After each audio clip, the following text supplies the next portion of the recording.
जी हाँ यानू आ गया उमर ਤੁਸੀਂ ਅਨਮਿਊਟ ਕਰੋ ਆਪੇ ਆਪ ਨੂੰ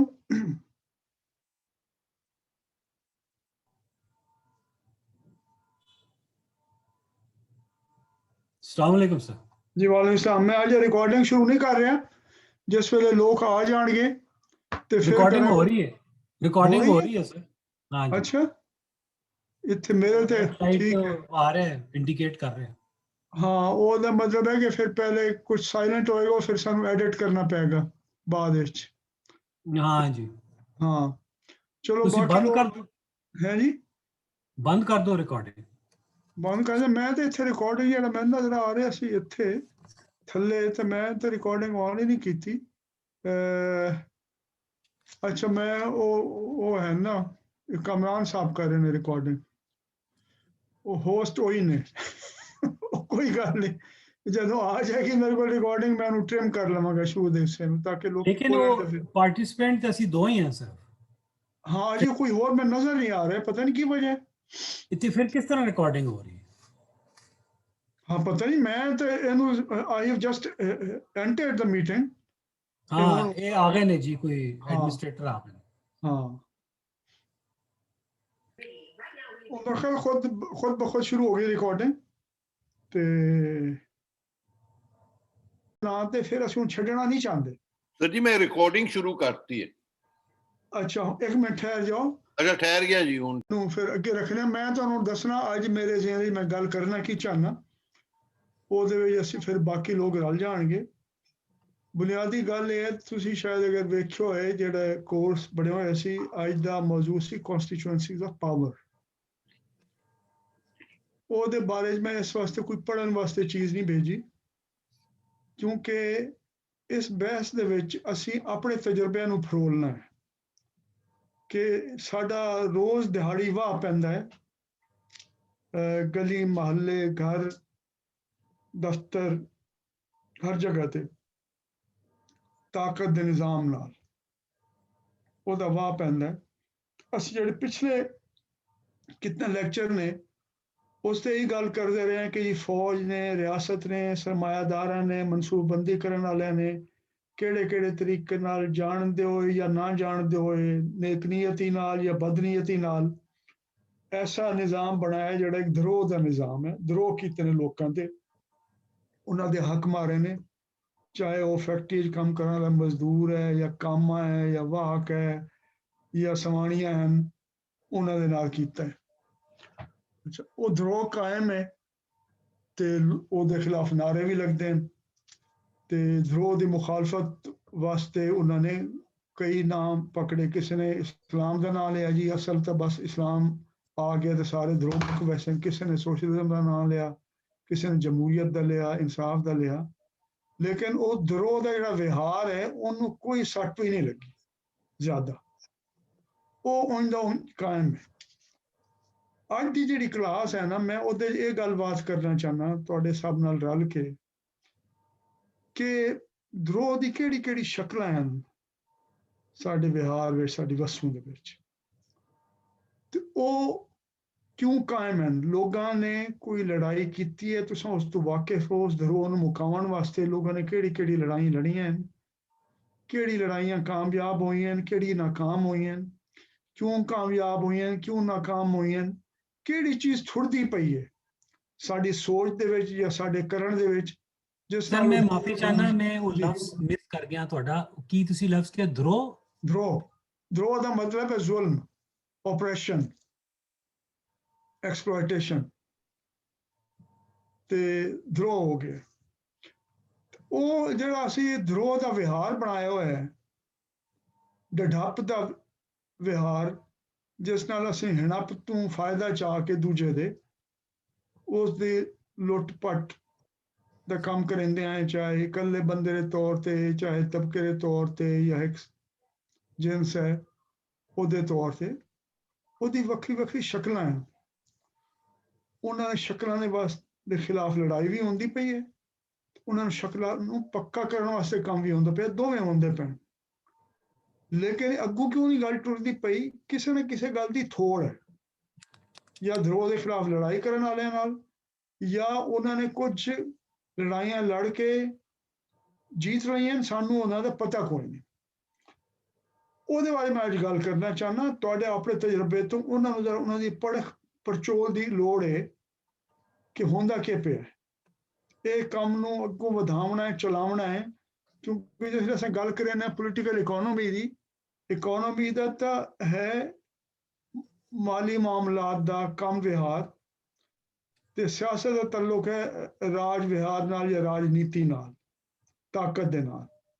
ਉਹਦਾ ਇਹ ਮਤਲਬ ਹੈ, ਜਿਹੜਾ ਮੈਂ ਲਫ਼ਜ਼ ਵਰਤਿਆ ਹਾਈ ਕੌਂਸਟੀਚੂਐਂਸੀ ਦਾ ਪਾਵਰ ਇਸ ਕਲਾਸ ਵਾਸਤੇ, ਉਹਦਾ ਇਹ ਮਤਲਬ ਹੈ ਕਿ ਗਰੀਬਾਂ ਕੋਲ ਵੀ ਕੋਈ ਤਾਕਤ ਦੀ ਸ਼ਕਲਾਂ ਹਨ ਤੇ ਡਾਢੇ ਲੋਕਾਂ ਕੋਲ ਵੀ ਤਾਕਤ ਦੀ ਸ਼ਕਲਾਂ ਹਨ। ਉਹ ਦੋਹਾਂ ਦਾ ਆਪਸ ਵਿੱਚ ਟਕਰਾਅ ਹੁੰਦਾ ਹੈ। ਉਸ ਟਕਰਾਅ ਦੇ ਵਿੱਚ ਕੌਣ ਜਿੱਤਦਾ ਹੈ ਤੇ ਕੌਣ ਹਾਰਦਾ ਹੈ ਤੇ ਕਿਵੇਂ ਜੀਤ ਸਕਦਾ, ਉਹਨਾਂ ਚੀਜ਼ਾਂ ਦੀ ਪਰਖ ਪੜਚੋਲ ਕਰਨ ਦੀ ਲੋੜ ਹੈ ਕਿ ਕਿੱਥੇ ਕਿਸ ਚੀਜ਼ ਦੀ ਥੋੜ ਹੈ, ਕਿਹੜਾ ਜਿਹੜਾ ਹੈ ਉਹ ਕੰਮ ਉਹ ਕਮਜ਼ੋਰ ਹੈ, ਕਿੱਥੇ ਹੋਰ ਵਧਣ ਜਾਂ ਚੱਲਣ ਦੀ ਲੋੜ ਹੈ। ਇਹਦੇ ਮੈਂ ਗੱਲ ਖੋਲ੍ਹਣਾ ਚਾਹੁੰਦਾ ਤੁਹਾਡੇ ਆਪਣੇ ਤਜਰਬੇ ਨਾਲ, ਤੁਹਾਡੀ ਆਪਣੀ ਜਾਣ ਸੁਝਾਣ ਦੇ ਹਿਸਾਬ ਦੇ ਨਾਲ। ਮੈਂ ਉਹਦੇ ਬਾਰੇ ਕੋਈ ਗੱਲ ਨਹੀਂ ਕਰਨਾ ਚਾਹੁੰਦਾ ਕਿਉਂਕਿ ਉਸ ਦੇ ਵਿੱਚੋਂ ਗੱਲ ਨਿਕਲ ਸੀ ਸਾਡੇ ਤਜਰਬੇ ਤੋਂ। ਇੱਕ ਬੜਾ ਸੋਹਣਾ ਲਫ਼ਜ਼ 1960 ਦੇ ਦਹਾਕੇ ਵਿੱਚ ਮੇਰੇ ਖਿਆਲ R.D. ਲੇਂਗ ਦੀ ਕਿਤਾਬ ਆਈ, ਉਹਦੇ ਕਿਤਾਬ ਦਾ ਪਹਿਲਾ ਹਿੱਸਾ ਜਿਹੜਾ ਟਾਈਟਲ ਦਾ ਹੈ ਉਹ ਹੈ ਪੋਲਿਟਿਕਸ ਆਫ ਐਕਸਪੀਰੀਅੰਸ। ਇਹ ਜਿਹੜੇ ਸਾਡੇ ਤਜਰਬੇ ਦੀ, ਸਾਡੀ ਹੱਡ ਵਰਤੀ ਦੀ ਤੇ ਜਗ ਵਰਤੀ ਦੀ ਜਿਹੜੀ ਪਰਖ ਪੜਚੋਲ ਕਰਨਾ ਨਾ, ਉਹ ਅਸਾਂ ਅੱਜ ਦੀ ਕਰਨੀ ਹੈ ਪਾਕਿਸਤਾਨ ਦੇ ਹਵਾਲੇ ਨਾਲ। ਇਸ ਤਜਰਬੇ ਨੂੰ ਸਮਝਣ ਦੀ ਕੋਸ਼ਿਸ਼ ਕਰਨੀ ਹੈ। ਇਹ ਹੁਣ ਮੈਦਾਨ ਖੁੱਲ੍ਹਾ ਤੁਹਾਡੇ ਵਾਸਤੇ। ਅਨਮਿਊਟ ਕਰ ਲਓ ਸਭ ਆਪਣੇ ਆਪ ਨੂੰ ਤੇ ਗੱਲਬਾਤ ਕਰੋ। ਸਰ ਜੀ ਇੱਕ ਸਵਾਲ ਤੁਸੀਂ ਜ਼ਰਾ ਖਿਆਲ ਕਰਕੇ ਜਦੋਂ ਮੌਕਾ ਮਿਲੇ ਤੇ ਜਵਾਬ ਦੇਣਾ ਕਿ ਇਹ ਜ਼ੁਲਮ ਦਾ ਜਿਹੜਾ ਨਿਜ਼ਾਮ ਹੈ ਜੀ ਜੀ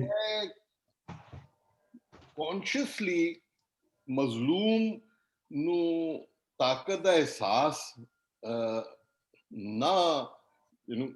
ਨਾ ਹੋਏ, ਮਜ਼ਲੂਮ ਨੂੰ ਉਹਨੂੰ ਕਿਸ ਤਰੀਕੇ ਨਾਲ ਇਸਤੇਮਾਲ ਕਰਦਾ ਹੈ ਕਿ ਮਜ਼ਲੂਮ ਨੂੰ ਕਦੇ ਵੀ ਆਪਣੀ ਤਾਕਤ ਦਾ ਅਹਿਸਾਸ ਨਾ ਹੋਏ।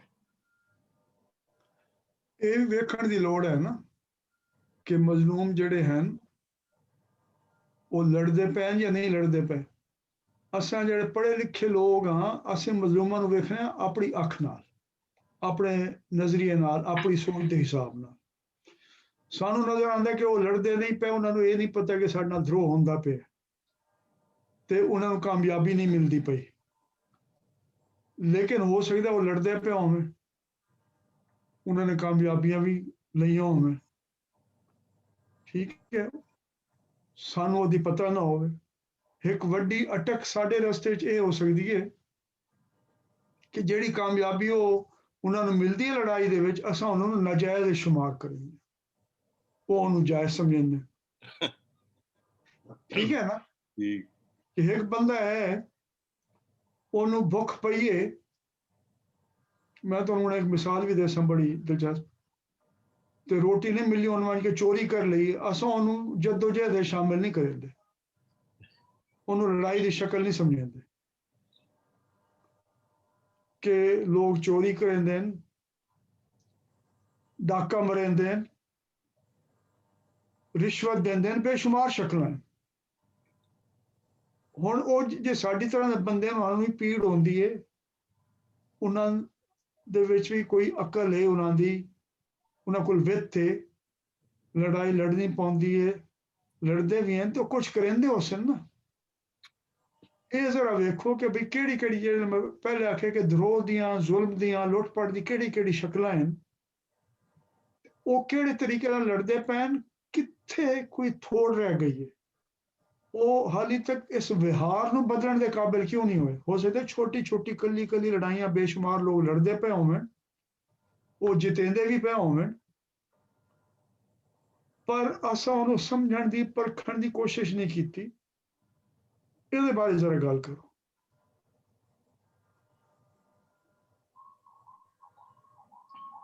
ਨਹੀਂ, ਮੈਂ ਤੇ ਸੋਚ ਰਿਹਾ ਜੀ, ਇਹ ਜਿਹੜਾ ਤੁਸੀਂ ਪੁਆਇੰਟ ਕੀਤਾ ਹੈ ਕਿ ਇਹ ਜਿਹੜੇ ਸਿਸਟਮ ਆਫ ਰੂਲਸ ਜਿਹੜਾ ਜ਼ੁਲਮ ਬਣਾਉਂਦਾ ਹੈ, ਉਹਦਾ ਇੱਕ ਮਕਸਦ ਫਿਰ ਇਹ ਹੀ ਹੋਇਆ ਕਿ ਜ਼ੁਲਮ ਨੂੰ ਕਾਇਮ ਰੱਖਣਾ, ਤੇ ਜਿਹੜਾ ਕੋਈ ਰੂਲਸ ਨੂੰ ਵਾਇਲੇਟ ਕਰਦਾ ਹੈ ਫਿਰ ਉਹਨੂੰ ਮੁਜਰਮ ਕਹਿ ਦਿੰਦੇ। ਹਾਂ ਨਹੀਂ, ਲੇਕਿਨ ਉਹ ਜਿਹੜਾ ਉਹਨਾਂ ਉਹ ਜ਼ੁਲਮ ਦੇ ਕਾਨੂੰਨਾਂ ਨੂੰ ਤੋੜਦਾ ਨਾ, ਉਹਨੂੰ ਹਮੇਸ਼ਾ ਮੁਲਜ਼ਮ ਨਹੀਂ ਆਖਦੇ। ਮੈਂ ਇਸ ਗੱਲ ਨੂੰ ਖੋਲਣ ਵਾਸਤੇ ਇੱਕ ਛੋਟਾ ਜਿਹਾ ਤੁਹਾਨੂੰ ਵਾਕਿਆ ਦੱਸਣਾ ਕਿ ਅਸਾਂ ਆਪਣੇ ਜ਼ਿਹਨ ਦੇ ਉੱਤੇ ਹੱਦਬੰਦੀਆਂ ਲਾਈਆਂ ਹੋਈਆਂ ਨਾ, ਉਸ ਤੋਂ ਸੱਜੇ ਖੱਬੇ ਹੋ ਕੇ ਅਸਾਂ ਸੋਚਣਾ ਨਹੀਂ ਜੀ ਜੀ, ਤੇ ਉਹ ਬਾਤ ਅਸਾਂ ਸਮਝ ਨਹੀਂ ਸਕਦੇ ਕਿ ਖੇਡ ਨੂੰ ਪੂਰੀ ਤਰ੍ਹਾਂ। ਇਹ ਇੱਕ ਹੈ ਨਾ ਗੇਮ ਥਿਊਰੀ ਅੱਜ ਕੱਲ੍ਹ ਆਈ ਹੈ ਜੀ। ਤੇ ਮਾਧੂ ਲਾਲ ਹੁਸੈਨ ਨੇ ਖੇਡ ਦਾ ਲਫ਼ਜ਼ ਪਹਿਲੇ ਇਸਤੇਮਾਲ ਕੀਤਾ 500 ਸਾਲ।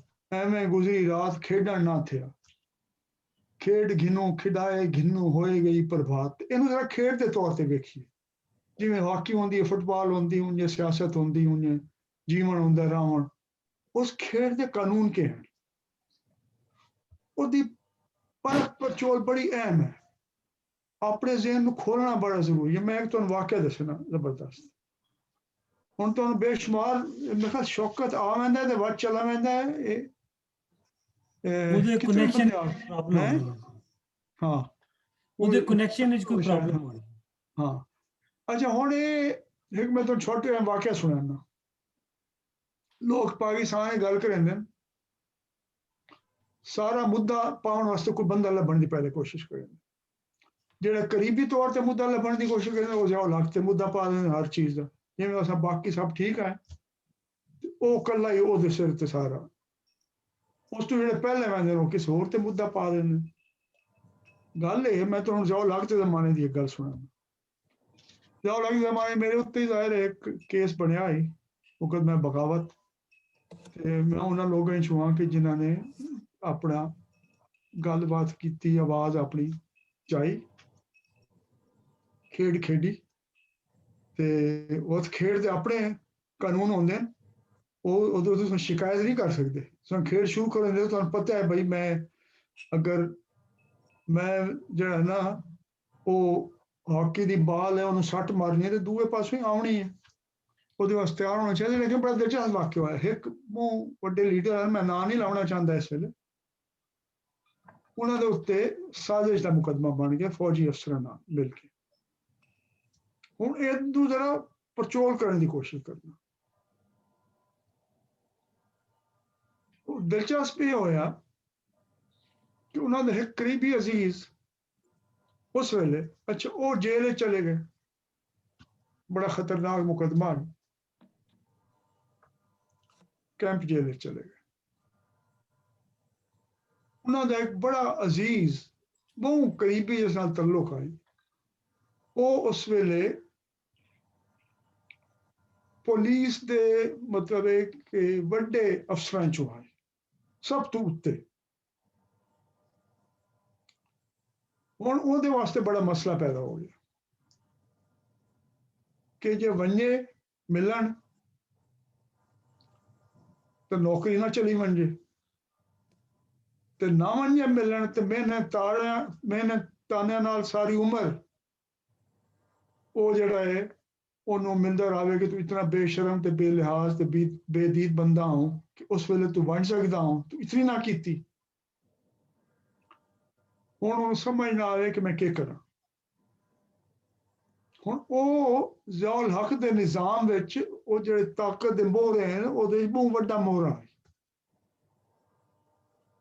ਲੇਕਿਨ ਇੱਕ ਜ਼ਾਤੀ ਸਤਹ ਤੇ ਇੱਕ ਜਿਹੜਾ ਹਾਈ ਅਟਕ, ਉਹਨੂੰ ਸਮਝ ਨਹੀਂ ਆਉਂਦੀ ਵੀ ਮੈਂ ਇਹਦਾ ਕੀ ਹੱਲ ਕਰਾਂ। ਸਾਡਾ ਇੱਕ ਯਾਰ ਆਈ ਬੜਾ ਪਿਆਰਾ ਟ੍ਰੇਡ ਯੂਨੀਅਨ ਲੀਡਰ ਆਈ, ਉਹਨੂੰ ਆਖਿਆ, ਉਹ ਆਪਸ ਵਿੱਚ ਬੜੇ ਹਨ ਮਤਲਬ ਬੇਲੀ ਹਨ ਇੱਕ ਦੂਏ ਦੇ ਰਾਜ਼ਦਾਰ। ਉਸ ਆਖਿਆ ਯਾਰ ਮੈਂ ਇਸ ਸਿਆਪੇ 'ਚ ਫਸ ਗਿਆ, ਮੈਨੂੰ ਦੱਸ ਮੈਂ ਨਿਕਲਾਂ ਕਿਵੇਂ। ਉਸ ਆਖਿਆ ਚੱਲਨੇ ਆ। ਉਹ ਜੇਲ੍ਹ ਚਲੇ ਗਏ। ਉੱਥੇ ਬਾਹਰ ਜਿਹੜਾ ਸੰਤਰੀ ਖਲੋਤਾ ਆਈ, ਉਹਨੇ ਆਖਿਆ ਜੀ ਫਲਾਣੇ ਬੰਦੇ ਨੂੰ ਫਲਾਣੇ ਸਾਹਿਬ ਨੂੰ ਮਿਲਣਾ ਹੈ। ਉਹਨੇ ਇਹ ਕੀ ਕਰਦੇ ਹੋ ਜੀ, ਤੁਸੀਂ ਮੇਰੀ ਨੌਕਰੀ ਖਤਮ ਕਰਵਾਓ, ਇਹ ਉਹ। ਉਸ ਆਖਿਆ ਯਾਰ ਕੋਈ ਗੱਲ ਨਹੀਂ। ਅੱਛਾ ਹੁਣ ਇਹ ਵੀ ਬੰਦਾ ਘਬਰਾ ਗਿਆ ਜਿਹੜਾ ਅਫਸਰ ਆਲਾ ਗਿਆ ਹੈ। ਉਹ ਬੰਦਾ ਕਾਨੂੰਨ ਨੂੰ ਸਮਝਾਉਂਦਾ ਹੈ ਸਾਰੇ। ਇੱਕ ਹੁੰਦੇ ਨਾ ਆਦਮ ਤੁਸੀਂ ਗੱਲ ਕੀਤੀ ਰੂਲਸ, ਇੱਕ ਹੁੰਦੇ ਲਿਖਿਓ ਇੱਕ ਅਣਲਿਖਿਓ ਹੁੰਦੇ। ਅਸਲ ਅਣਲਿਖੇ ਸਹੀ ਹੁੰਦੇ ਜਿਹੜੇ ਕੰਮ ਕਰਿੰਦੇ। ਉਹਨੇ ਉਸ ਜ਼ਮਾਨੇ 'ਚ, ਇਹ ਹੁਣ ਗੱਲ ਹੈ 1970 ਦੇ ਦਹਾਕੇ ਦੀ, ਉਸ ਜ਼ਮਾਨੇ 100 ਰੁਪਏ ਬਹੁਤ ਵੱਡੀ ਚੀਜ਼ ਹੁੰਦੀ ਹੈ। ਉਹਨੇ ਆਪਣੇ ਬੋਝੇ 'ਚ 100 ਰੁਪਏ ਕੱਢਿਆ, ਉਸ ਤੰਤਰੀ ਦੇ ਹੱਥ ਤੇ ਰੱਖਿਆ। उसने फौरन उन्हें आखे खलो वही खलो, मैं उन्हें तुम मिलवाना। अच्छा, उन्हें 100 रुपया लैके उन्हें आखी मैं थोड़ी मुलाकात का इंतजाम करना। ये जो अफसर अल आई है हैरान और परेशान। उन्हें अपनी बेली को आख्या, उन्हें आखी इज इट दैट सिंपल? ये हुण दो चलते पे रूल्स आदा। हुण ये मैनूं दसो कि एक है फौज दी चीफ मार्शल एडमिनिस्ट्रेटर दी, उसदे थल्ले पुलिस ते जेल दे निजाम दी ताकत, एक है 100 रुपए दे नोट दी ताकत ਉਹਦੇ ਮੁਕਾਬਲੇ ਵਿੱਚ। ਇਹ ਦੋਵੇਂ ਨਾਲ ਨਾਲ ਚੱਲਦੇ ਪਏ। ਅੱਛਾ, ਜਿਹੜਾ ਗਰੀਬ ਤੇ ਬਗੈਰ ਪੈਸੇ ਵਾਲਾ ਬੰਦਾ ਹੁੰਦਾ ਉਹਦੇ ਕੋਲ ਹੋਰ ਤਰੀਕੇ ਹੀ ਹੁੰਦੇ ਨੇ। ਹੁਣ ਉਹ ਜਾਇਜ਼ ਤੇ ਨਾਜਾਇਜ਼ ਨੂੰ ਛੋੜ ਦੇ ਇੱਕ ਪਾਸੇ। ਪਹਿਲੇ ਇਹ ਵੇਖਣਾ ਕਿ ਲੋਕਾਂ ਦੇ ਤਰੀਕੇ ਕਿਹੜੇ ਨੇ। ਉਹ ਹੁਣ ਜਿਹੜਾ ਬੰਦਾ ਹੈ ਉਹ ਪੁਲਿਸ ਵਾਲਾ ਵੀ ਇੱਕ ਜਗ੍ਹਾ ਤੇ ਲੜਾਈ ਕਰਨ ਪਿਆ ਉਸ ਨਿਜ਼ਾਮ ਦੇ ਨਾਲ। ਜਿਹੜੇ ਨੇ 100 ਰੁਪਏ ਦਿੱਤਾ ਉਹ ਵੀ ਉਹਦੇ ਨਾਲ ਲੜਦਾ ਪਿਆ ਤੇ ਉਹ ਧਰੋਹ ਵੀ ਹੁੰਦਾ ਪਿਆ। ਉਸ ਧਰੋਹ ਨੂੰ ਤੋੜਨ ਦੀ ਦੋ ਸ਼ਕਲਾਂ ਤੁਹਾਨੂੰ ਨਜ਼ਰ ਆ ਗਈਆਂ। ਉਹਨੂੰ ਉਸ ਨਾਜਾਇਜ਼ ਕਿਉਂ ਸਮਝਾਉਂਦੇ ਆ, ਤੇ ਅਗਰ ਜਾਇਜ਼ ਹੋਵੇ ਤੇ ਕਿਹੜੇ ਤਰੀਕੇ ਨਾਲ ਹੋਵੇ, ਇਸ ਗੱਲ ਕਰਨ ਦੀ ਲੋੜ।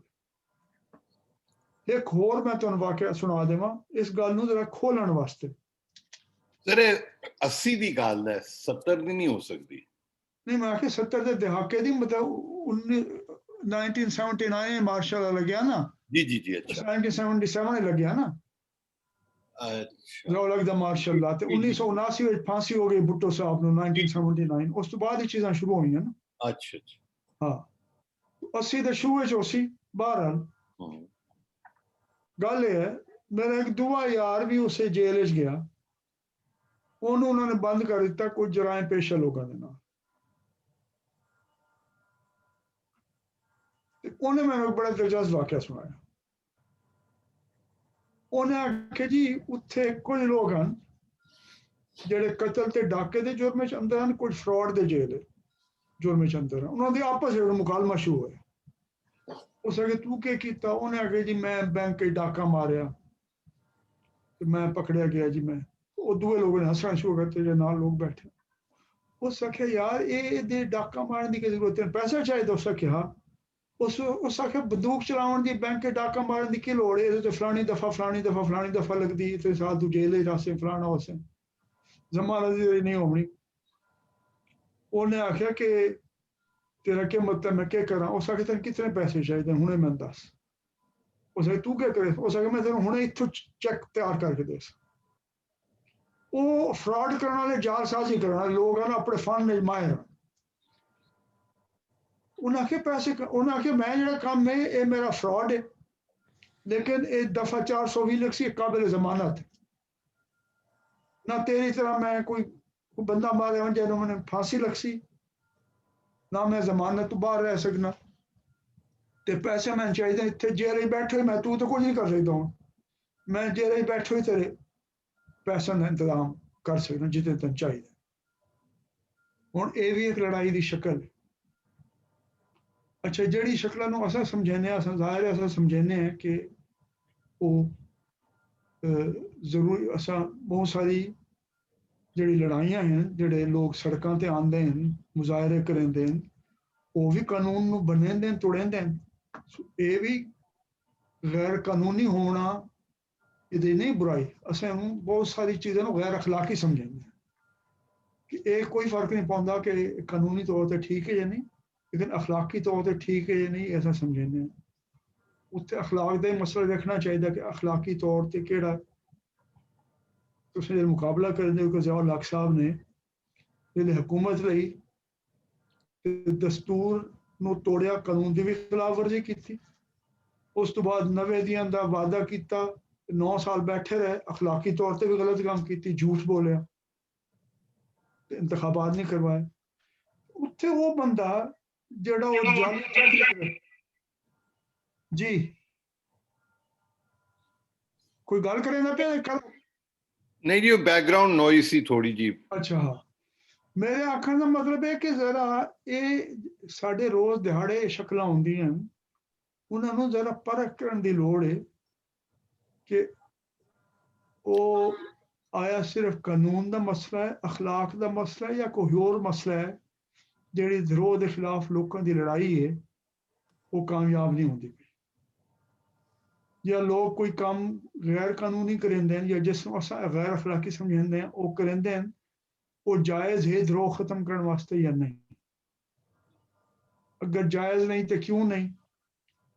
ਅਗਰ ਜਾਇਜ਼ ਤਰੀਕੇ ਨਾਲ ਕਰਨਾ ਤਾਂ ਉਹਦੀ ਕੀ ਸ਼ਕਲ ਹੋਣੀ ਚਾਹੀਦੀ।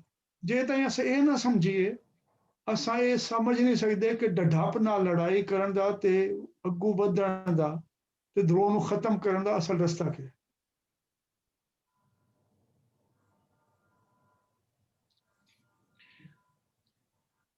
ਸਰ ਜੀ, ਇੱਕ ਛੋਟੀ ਜੀ ਮੈਂ ਤੁਹਾਨੂੰ ਮਿਸਾਲ ਤੁਹਾਡੇ ਨਾਲ ਸ਼ੇਅਰ ਕਰਨਾ ਚਾਹੁੰਦਾ। ਜੀ ਜੀ।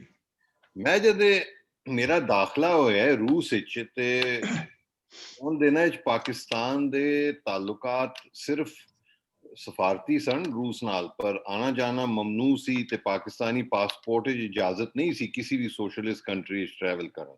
ਜੀ ਜੀ ਬਿਲਕੁਲ ਸਹੀ। ਤੇ ਦਾਖਲਾ ਤੇ ਮੇਰਾ ਹੋ ਗਿਆ। ਅੱਛਾ, ਮਾਂ ਪਿਓ ਮੇਰੇ ਫੌਜੀ ਲੋਕੀ ਡਾਕਟਰ ਸਨ ਤੇ ਉਹਨਾਂ ਨੂੰ ਖਬਰ ਵੀ ਨਹੀਂ ਸੀ ਕਿ ਮੈਂ ਕੀ ਕਰ ਰਿਹਾ।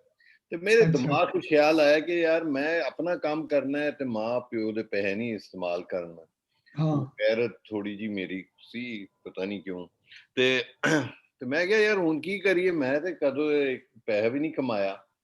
ਤੇ ਮੇਰਾ ਕੋਈ ਜਾਣਨੇ ਵਾਲਾ ਸੀ, ਅਸੀਂ ਸਟੂਡੈਂਟ ਪੋਲਿਟਿਕਸ ਵਿੱਚ ਸਨ ਤੇ ਫੋਟੋ ਆ ਗਿਆ ਸੀ ਪਾਵਰ ਵਿੱਚ, ਤੇ ਕੋਈ ਲੋਕੀ ਵੀ ਪਾਵਰ ਵਿੱਚ ਆ ਗਏ ਸਨ ਜਿਨ੍ਹਾਂ ਨੂੰ ਜਾਣਦੇ ਸੀ। ਜੀ ਜੀ। ਤੇ ਇੱਕ ਮੈਂ ਕੋਈ ਕਰਜ਼ਾ ਲਿੱਤਾ ਹੈ ਮਾਂ ਪਿਓ ਤੋਂ, ਤੇ ਮੈਂ ਉਹ ਵੈਗਨ ਕਰਕੇ ਮੈਂ ਮਰੀ ਪਹੁੰਚਿਆ। ਉੱਥੇ ਪਰਵੇਜ਼ ਖਟਕ ਜਿਹੜਾ ਹੈ ਨਾ ਹੁਣ ਮਿਨਿਸਟਰ, ਇਹਦਾ ਖਾਨਦਾਨ, ਇਹਨਾਂ ਦੀ ਯਾਰੀ ਹੁੰਦੀ ਸੀ ਮੁਸਤਫਾ ਖਾਰ ਨਾਲ, ਤੇ ਮੁਸਤਫਾ ਖਾਰ ਉਸ ਵੇਲੇ ਗਵਰਨਰ ਹੁੰਦਾ ਸੀ ਫੁੱਟੋ ਦਾ। ਹਾਂ ਅੱਛਾ, ਤੇ ਇਹ ਲੋਕੀ ਵੀ ਕੋਈ ਕਰਦੇ ਸੀ ਕੋਈ ਬਿਜ਼ਨਸ, ਤੇ ਕਾਫੀ ਪੈਸੇ ਇਹਨਾਂ ਦੇ ਕੋਲ ਸਨ। ਤੇ ਮੈਂ ਉੱਥੇ ਪਹੁੰਚਿਆ ਤੇ ਉਹ ਕਿਹਾ ਤੂੰ ਕੀ ਕਰ ਰਿਹਾ ਇੱਥੇ? ਮੈਂ ਕਿਹਾ ਯਾਰ ਮੈਨੂੰ ਪਾਸਪੋਰਟ ਚਾਹੀਦਾ ਹੈ ਤੇ ਮੈਨੂੰ ਨਹੀਂ ਪਤਾ ਪਾਸਪੋਰਟ ਕਿਸ ਤਰ੍ਹਾਂ ਮਿਲਦਾ ਹੈ, ਉੱਥੇ ਬੜੀ ਲਾਈਨ ਹੁੰਦੀ ਹੈ ਤੇ ਮੈਨੂੰ ਫਟਾਫਟ ਚਾਹੀਦਾ ਪਾਸਪੋਰਟ। ਤੇ ਕਹਿੰਦਾ ਤੂੰ ਕਿੱਥੇ ਜਾ ਰਿਹਾ? ਮੈਂ ਕਿਹਾ ਮੈਂ ਰੂਸ ਚਲਾ। ਉਹ ਕਹਿੰਦਾ ਤੇਰੀ ਮੱਤ ਮਾਰੀ ਹੈ, ਤੂੰ ਘਰ ਜਾ। ਹਾਂ ਤੂੰ ਰੂਸ ਚਲੇ। ਮੈਂ ਕਿਹਾ ਨਹੀਂ ਤੂੰ ਐ ਨਾ ਪੁੱਛ ਮੈਂ ਕੀ ਕਰਨ ਜਾ ਰਿਹਾ, ਤੂੰ ਮੈਨੂੰ ਪਾਸਪੋਰਟ ਦੇ। ਉਹ ਕਹਾ ਯਾਰ ਮੈਂ ਤੇ ਨਹੀਂ ਆ ਰਿਹਾ ਹੇਠਾਂ ਉੱਥੇ, ਮੈਂ ਆਰਾਮ ਨਾਲ ਮਰੀ 'ਚ ਬੈਠਾ ਤੇ ਇਹ ਲੈ ਚਿੱਠੀ ਜਾ ਕੇ ਮੇਰੇ ਰਿਸ਼ਤੇਦਾਰ ਨੂੰ ਸੈਟਲਾਈਟ ਔਨ ਵਿੱਚ ਦੇ ਦੇ। ਤੇ ਮੈਂ ਠੀਕ ਹੈ, ਮੇਰੇ ਕੋਈ ਸ਼ੋਲਡਰ ਲੈਂਡ ਬਾਲ ਹੁੰਦੇ ਸਨ, ਹਿੱਪੀ ਕਿਸਮ ਦਾ ਮੈਂ ਮੁੰਡਾ ਸੀ, ਕਦੋਂ ਘਰ ਤੋਂ ਬਾਹਰ ਨਹੀਂ ਨਿਕਲਿਆ ਸੀ। ਤੇ ਮੈਂ ਪਹੁੰਚਿਆ ਅਗਲੇ ਦਿਨ ਸੈਟਲਾਈਟ ਟਾਊਨ। ਉੱਥੇ ਕੋਈ ਆਮ ਜਿਹਾ ਘਰ ਸੀ, ਉਹਦੇ ਬਾਹਰ ਕੋਈ 300 ਬੰਦਾ ਬੈਠਾ ਸੀ ਤੇ ਗੇਟ ਤੇ ਕੋਈ ਪੁਲਿਸ ਵਾਲਾ ਸੀ, ਵਰਦੀ ਵਾਲਾ, ਉਹਦੇ ਕੋਲ ਬੜੀ ਦੀ ਬੰਦੂਕ ਸੀ। ਤੇ ਮੈਂ ਉਹਦੇ ਕੋਲ ਗਿਆ ਤੇ ਮੈਂ ਉਹਨੂੰ ਚਿੱਠੀ ਵੀ ਖਾਈ ਤੇ ਮੈਂ ਉਹਨੂੰ ਮੈਨੂੰ ਕਿਹਾ ਨੱਠ ਜਾ, ਇੱਥੇ ਨਹੀਂ ਕੋਈ ਕੰਮ ਹੁੰਦਾ। ਮੈਂ ਕਿਹਾ ਨਹੀਂ ਤੁਸੀਂ ਚਿੱਠੀ ਜਾ ਕੇ ਉਸ ਬੰਦੇ ਨੂੰ ਦੇ ਦਿਓ। ਤੇ ਉਹ ਕਿਹਾ ਚਲੋ, ਮਸ਼ਕੂਕ ਨਜ਼ਰਾਂ ਨਾਲ ਮੈਨੂੰ ਵੇਖਿਆ ਤੇ ਅੰਦਰ ਗਿਆ। ਤੇ 15 ਮਿੰਟ ਬਾਅਦ ਆਇਆ, ਕਹਿੰਦਾ ਆ ਜਾ। ਤੇ ਮੈਂ ਉਹਦੇ ਪਿੱਛੇ ਅੰਦਰ ਕੋਈ ਲੰਬਾ ਜਿਹਾ ਹਾਲਵੇ ਸੀ, ਕਿਸੇ ਘਰ ਦਾ ਕੋਈ ਉਹਨਾਂ ਨੇ ਰੀਫਰਬਿਸ਼ ਕੀਤਾ ਸੀ, ਤੇ ਵੱਡਾ ਜਿਹਾ ਕਮਰਾ ਉਹਨੇ ਖੋਲਿਆ ਤੇ ਉੱਥੇ ਬਹੁਤ ਮਤਲਬ ਵਰਦੀ ਵਾਲਾ ਬੰਦਾ ਖਲੋਤਾ ਸੀ, ਪਠਾਨ ਜਿਹਾ। ਤੇ ਉਹਨੇ ਕਿਹਾ ਆ ਕੇ ਬੈਠ ਜਾਓ। तो मैं कहा जी कहते क्या चाहिए? मैं कहा जी पासपोर्ट चाहिए। कहते किधर जा रहे हो? मैं जी मैं रूस जा रहा हूँ। रूस जा रहे हो? क्या करने जा रहे हो? मैं कहा जी पढ़ने जा रहा हूँ। अच्छा ये बताओ तुम्हें पता है मैं कौन हूँ? मैं कहा नहीं सर जी मैनू की पता तुसी कौन तुसी मेरे यार दे रिश्तेदार हो ऐ मैनू पता है। ते उन्होंने कहा तुसी मैनू पासपोर्ट दिला रहे हो। कहना मैं फिर भी ਤੁਹਾਨੂੰ ਨਹੀਂ पता मैं कौन हाँ? मैं कहा नहीं जी सर जी मैनू की पता तुसी कौन। कहना ਮੇਰਾ ਟਾਈਟਲ ਜਿਹੜਾ ਹੈ ਨਾ ਉਹ ਹੈ DIG ਸਪੈਸ਼ਲ ਬ੍ਰਾਂਚ। ਹਾਂ ਤੇ ਮੇਰਾ ਅਸਲੀ ਮਕਸਦ ਹੈ ਤੁਹਾਡੇ ਜੈਸੇ ਲੋਕਾਂ ਨੂੰ ਫੜ ਕੇ ਜੇਲ੍ਹ 'ਚ ਪਾਓ। ਸਹੀ ਹਾਂ, ਪਰ ਕਹਿੰਦਾ ਕੀ ਕਰੀਏ, ਸਾਡੇ ਮੁਲਕ ਵਿੱਚ ਰਿਸ਼ਤੇਦਾਰੀਆਂ ਦਾ ਇੱਕ ਆਪਣਾ ਹੈ ਤੇ ਉਹਨੇ ਮੈਨੂੰ 15 ਵਿੱਚ ਪਾਸਪੋਰਟ ਦੇ ਦਿੱਤਾ। ਹਾਂ ਇਹ ਇਹ ਹੁਣ ਅਸੀਂ ਇਹਦੀ ਪਰਚੋਲ ਕਰਨੀ ਹੈ ਬਾਅਦ, ਇਹ ਬੜੀ ਅਹਿਮ ਗੱਲ ਹੈ ਤੁਹਾਡੀ, ਇਹਦਾ ਤਜਜ਼ੀਆ ਕਰਨਾ ਹੈ, ਪਰਚੋਲ।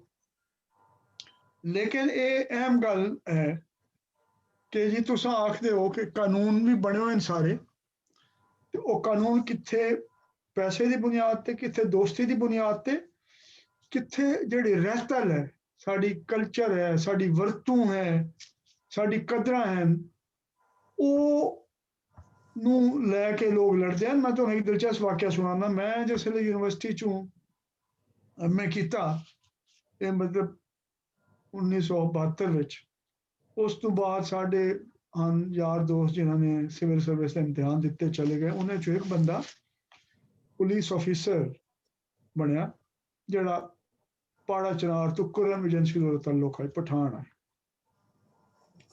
ਉਹ ਮੈਨੂੰ ਇਤਫਾਕਨ 3-4 ਸਾਲ ਬਾਅਦ ਕਿਸੇ ਜਗ੍ਹਾ ਮੁਲਾਕਾਤ ਹੋ ਗਈ। ਉਸਨੇ ਬੜੀ ਦਿਲਚਸਪ ਗੱਲ ਕੀਤੀ, ਮੈਂ ਬੜਾ ਹੈਰਾਨ ਹੋਇਆ, ਜਿਹੜੀ ਉਸ ਵੇਲੇ ਮੈਨੂੰ ਸਮਝ ਨਹੀਂ ਆਈ, ਬਾਅਦ ਮੈਂ ਸਮਝ ਆਈ। ਹੁਣ ਪਠਾਣਾ ਹੀ ਤੁਸੀਂ ਵੇਖਿਓ, ਅਸੀਂ ਆਮ ਤੌਰ ਤੇ ਰਿਵਾਜ ਹੈ ਪੱਕਾ ਕਿ ਇੱਕ ਦੂਸਰੇ ਨੂੰ ਗਲੇ ਮਿਲਦੇ ਹਨ, ਜਿਸ ਵੇਲੇ ਮਿਲਦੇ ਹਨ। ਪੰਜਾਬ ਵਿੱਚ ਕਿਸੇ ਵੇਲੇ ਮਿਲਦੇ ਹਨ ਗਲੇ, ਕਿਸੇ ਵੇਲੇ ਹੱਥ ਮਿਲਾ ਲੈਂਦੇ ਹਨ, ਸਿੰਧ ਵਿੱਚ ਉਹ ਅਦਾਬ। ਲੇਕਿਨ ਪਠਾਣੇ ਪੱਕੀ ਰੀਤ ਹੈ, ਨਾ ਸਿਰਫ ਗਲੇ ਮਿਲਦੇ ਹਨ ਬਲਕਿ ਉਹਨਾਂ ਦੇ ਵਿਹਾਰ ਵਿੱਚ ਹੀ ਹੈ ਕਿ ਉਹ ਹਰ ਪਠਾਨ ਆਪਣੇ ਆਪ ਨੂੰ ਦੂਜੇ ਦੇ ਬਰਾਬਰ ਸਮਝਦਾ, ਖਾਨ ਸਮਝਦਾ। ਅਗਰ ਕੋਈ ਖਾਨ ਬਹਿ ਕੇ ਰੋਟੀ ਵੀ ਖਾਂਦਾ ਪਿਆ ਤੇ ਥੱਲੇ ਬਹਿ ਕੇ ਇਕੱਠੇ ਰੋਟੀ ਖਾ ਸਕਦੇ। ਜਾਂ ਬੜਾ ਪੈਸੇ ਵਾਲਾ ਬੰਦਾ ਹੀ ਹੋਵੇ ਜਾਂ ਪੁਰਾਣਾ ਆਈ, ਉਹਨੇ ਆਪਣੀ ਫਤੂਈ ਦੇ ਅੰਦਰ ਤੇ ਪੈਸੇ ਪਾਏ, ਉਸ ਨੂੰ ਉੱਤੋਂ ਬਾਹਰੋਂ ਕੱਪੜੇ ਦੇ ਨਾਲ ਕੋਈ ਪਤਾ ਨਹੀਂ ਚੱਲ ਸੀ ਕਿ ਅਮੀਰ ਹੈ ਗਰੀਬ ਹੈ, ਇਹ ਪੁਰਾਣਾ ਹਿਸਾਬ ਉਹਨਾਂ ਦੇ। ਉਹਨੇ ਆਖਿਆ ਯਾਰ ਕਿ ਜ਼ਿਮੀਂਦਾਰ ਜਿਹੜਾ ਪਠਾਨ ਹੁੰਦਾ ਹੈ ਨਾ, ਜੀ, ਔਰ ਅੱਗੇ ਕਮੀ ਹੁੰਦਾ ਜਿਹੜਾ ਕੰਮ ਕਰਨ ਆਉਂਦਾ, ਉਹ ਵੀ ਪਠਾਨ ਹੁੰਦਾ। ਹਾਂ ਉਹਨਾਂ ਫਰਕ ਜਿਹੜਾ ਹੈ ਨਾ ਉਹਨਾਂ ਦੇ ਬੂਟਾਂ ਤੋਂ ਨਜ਼ਰ ਆਉਂਦਾ ਹੈ। ਜਿਹੜੇ ਚੱਪਲ ਪਾਉਂਦੇ ਨੇ ਉਸ ਤੋਂ ਸਿਰਫ ਫਰਕ ਪਤਾ ਲੱਗਦਾ, ਅਦਰਵਾਈਜ਼ ਤੁਸੀਂ ਨਹੀਂ ਫਰਕ ਕਰ ਸਕਦੇ। ਹਾਂ ਬਿਲਕੁਲ, ਉਹ ਹੁਣ ਰਹਿਤ ਬੈਤ ਦਾ ਤਾल्लुक है। ਉਹਨੇ ਇੱਕ बड़ी दिलचस्प गल की थी। ਉਹਨੇ आखे यार पंजाब में अगर आप पुलिस स्टेशन में कोई आपसे मिलने आए और आप उसे खड़े होकर गले मिल लें तो लोग कहते हैं ये पुलिस अफसर बड़ा कमजोर है। और उसने कहा कि सूबा सरहद में उस जमाने सूबा सरहदों का ही ना होता। उसने कहा अगर कोई मेरे दफ्तर में आए और मैं उससे खड़ा होकर गले ना मिलूं तो चाहे वो अगर अपना काम भी करवाना है वो मेरी शक्ल नहीं देखेगा, आइंदा आएगा ही नहीं। हुण इको वो पुलिस का निजाम है, इको पुलिस अफसर है, वो पठाना दी रीत रहतल रह बैत होर तरह दी है। वो तवक्को कहते कि जेड़े बंदे कोल मैं वन्ना, चाहे मैनू बहुत औखा काम ही होवे, करड़ा काम होवे, चाहे मैं ਉਹਦੇ ਕੋਲ ਦਰਖਾਸਤ ਲੈ ਕੇ ਗਿਆ ਕੰਮ ਕਰਾਉਣ, ਉਹ ਉਠੀਵੇਂ ਮੈਂ ਉਹਨੇ ਇੱਜ਼ਤ ਦੇਵੇ ਜਿਵੇਂ ਆਪਣੇ ਬਰਾਬਰ ਦੇ ਬੰਦੇ ਨੂੰ ਇੱਜ਼ਤ ਦਿੰਦੇ। ਤੇ ਜਿਹੜਾ ਪੰਜਾਬ ਵਿੱਚ ਉਹ ਸਮਝਦੇ ਨੇ ਕਿ ਅਗਰ ਇਹ ਆਕੜ ਦਾਕੜ ਨਾਲ ਬੈਠਾ ਨਹੀਂ ਹੋਇਆ, ਆਪਣੀ ਕੁਰਸੀ ਤੋਂ ਉੱਠੀ ਪਿਆ, ਦਾ ਮਤਲਬ ਇਹ ਤਕੜਾ ਕੋਈ ਨਹੀਂ ਅਫਸਰ, ਇਹ ਕਮਜ਼ੋਰ ਹੈ। ਤੇ ਇਹ ਜਿਹੜੇ ਤਰੀਕੇ ਹਨ ਲੜਾਈ ਦੇ, ਧਰੋਹ ਦੇ ਨਾਲ ਲੜਨ ਦੇ, ਇਹਦਾ ਸਾਡੇ ਰਹਿਤ ਬਹਿਤ ਨਾਲ, ਸਾਡੇ ਵਿਹਾਰ ਨਾਲ, ਸਾਡੀ ਕਦਰ ਨਾਲ ਬਹੁਤ ਸਾਰੀ ਚੀਜ਼ਾਂ ਨਾਲ ਤਾਲੁਕ ਹੈ। ਲੇਕਿਨ ਜਿਹੜੀ ਇਹ ਗੱਲ ਤੁਸੀਂ ਕੀਤੀ ਹੈ ਕਾਮਰਾਨ, ਇਹਦਾ ਹੁਣ ਜ਼ਰਾ ਤਜਜ਼ੀਆ ਕਰਨ ਦੀ ਲੋੜ ਹੈ ਕਿ ਇੱਥੇ ਹੁੰਦਾ ਕੀ ਪਿਆ। ਕਿ ਉਹ ਕਿਉਂ ਇੱਕ ਪਾਸੇ, ਇਹ ਮੈਨੂੰ ਯਾਦ ਹੈ ਉਸ ਜ਼ਮਾਨੇ ਜਿਹੜੇ ਪਾਸਪੋਰਟ ਮਿਲਨੇ ਹੁੰਦੇ ਹਨ, ਅੱਜ ਕੱਲ੍ਹ ਸਿਰਫ ਇਸਰਾਈਲ ਦਾ ਨਾਮ ਲਿਖਿਆ ਹੁੰਦਾ, ਉਸ ਜ਼ਮਾਨੇ ਸਾਰੇ ਸੋਸ਼ਲਿਸਟ ਮੁਲਕਾਂ ਦਾ ਨਾਮ ਲਿਖਿਆ ਹੁੰਦਾ ਹੈ ਕਿ ਉਹਨਾਂ ਵਾਸਤੇ, ਇਹ ਮੁਲਕਾਂ ਵਾਸਤੇ ਪਾਸਪੋਰਟ ਕਾਰਾਮਦ ਕੋਈ ਨਹੀਂ, ਤੇ ਵੀਜ਼ੇ ਦਾ ਸਵਾਲ ਨਹੀਂ ਪੈਦਾ ਹੁੰਦਾ। ਕਿ ਇੱਕ ਪਾਸੇ ਇਸ ਤੋਂ ਅੱਜ ਇਸ ਦੇ ਉੱਤੇ ਬੜੀ ਗੱਲ ਕਰਨ ਦੀ ਲੋੜ ਹੈ ਕਿ ਇੱਕ ਪਾਸੇ ਤੁਸੀਂ ਕਾਨੂੰਨ ਬਣਾਇਆ ਹੋਇਆ, ਇਹ ਉਹਦਾ ਨਾ ਕਿ ਕਤਰੇ ਵਿੱਚ ਦਜਲਾ ਨਜ਼ਰ ਆਉਣਾ, ਇਸ ਇੱਕ ਗੱਲ ਨੂੰ ਸਮਝ ਵੈਸੋ ਤੁਹਾਨੂੰ ਸਾਰਾ ਇਹ ਰਾਜ ਵਿਹਾਰ ਸਮਝ ਆਵੇ ਕਿ ਇੱਕ ਪਾਸੇ ਕਾਨੂੰਨ ਬਣਿਆ ਹੋਇਆ ਹੈ ਕਿ ਇਹ ਪਾਸਪੋਰਟ ਸੋਸ਼ਲ ਮੁਲਕਾਂ ਵਾਸਤੇ ਕਾਰਾਮਦ ਕੋਈ ਨਹੀਂ, ਉਹਨਾਂ ਤੇ ਵੀਜ਼ਾ ਵੀ ਨਹੀਂ ਲੱਗ ਸਕਦਾ, ਉੱਤੇ ਤੁਸੀਂ ਮੰਨ ਵੀ ਨਹੀਂ ਸਕਦੇ। ਨਾਲ ਪੁਲਿਸ ਦਾ ਸਪੈਸ਼ਲ ਬ੍ਰਾਂਚ ਦਾ ਬੰਦਾ ਜਿਸ ਦਾ ਕੰਮ ਹੀ ਹੋ ਜਾਂ ਬੰਦੇ ਨੂੰ ਪਤਾ ਚਲਾਉਣਾ, ਢਕਣਾ, ਉਹ ਤੁਹਾਡਾ ਕੰਮ ਵੀ ਕਰਾਂਦਾ ਪਿਆ, ਉਹਨੇ ਪਾਸਪੋਰਟ ਵੀ ਤੁਹਾਨੂੰ ਦਿੱਤਾ, ਹੁੰਦਾ ਕੀ ਪਿਆ ਇੱਥੇ? ਇਹ ਜ਼ਰਾ ਮੈਨੂੰ ਸਮਝਾਓ।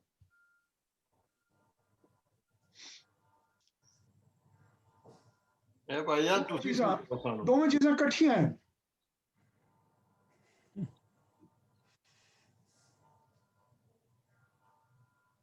ਹਾਂਜੀ, ਤੁਸੀਂ ਤਾਂ ਕਮਰਾਨ ਪੜ੍ਹ ਕੇ ਆਏ ਹੋ ਮਾਸਕੋ स्टेट यूनिवर्सिटी ਤੋਂ, मार्क्सिज्म लेनिनिज्म ਵੀ ਤੁਸੀਂ ਕਾਫੀ ਪੜ੍ਹਿਆ ਹੋ ਸੀ, ਜ਼ਰਾ ਇਹਨੂੰ ਸਮਝਾਓ।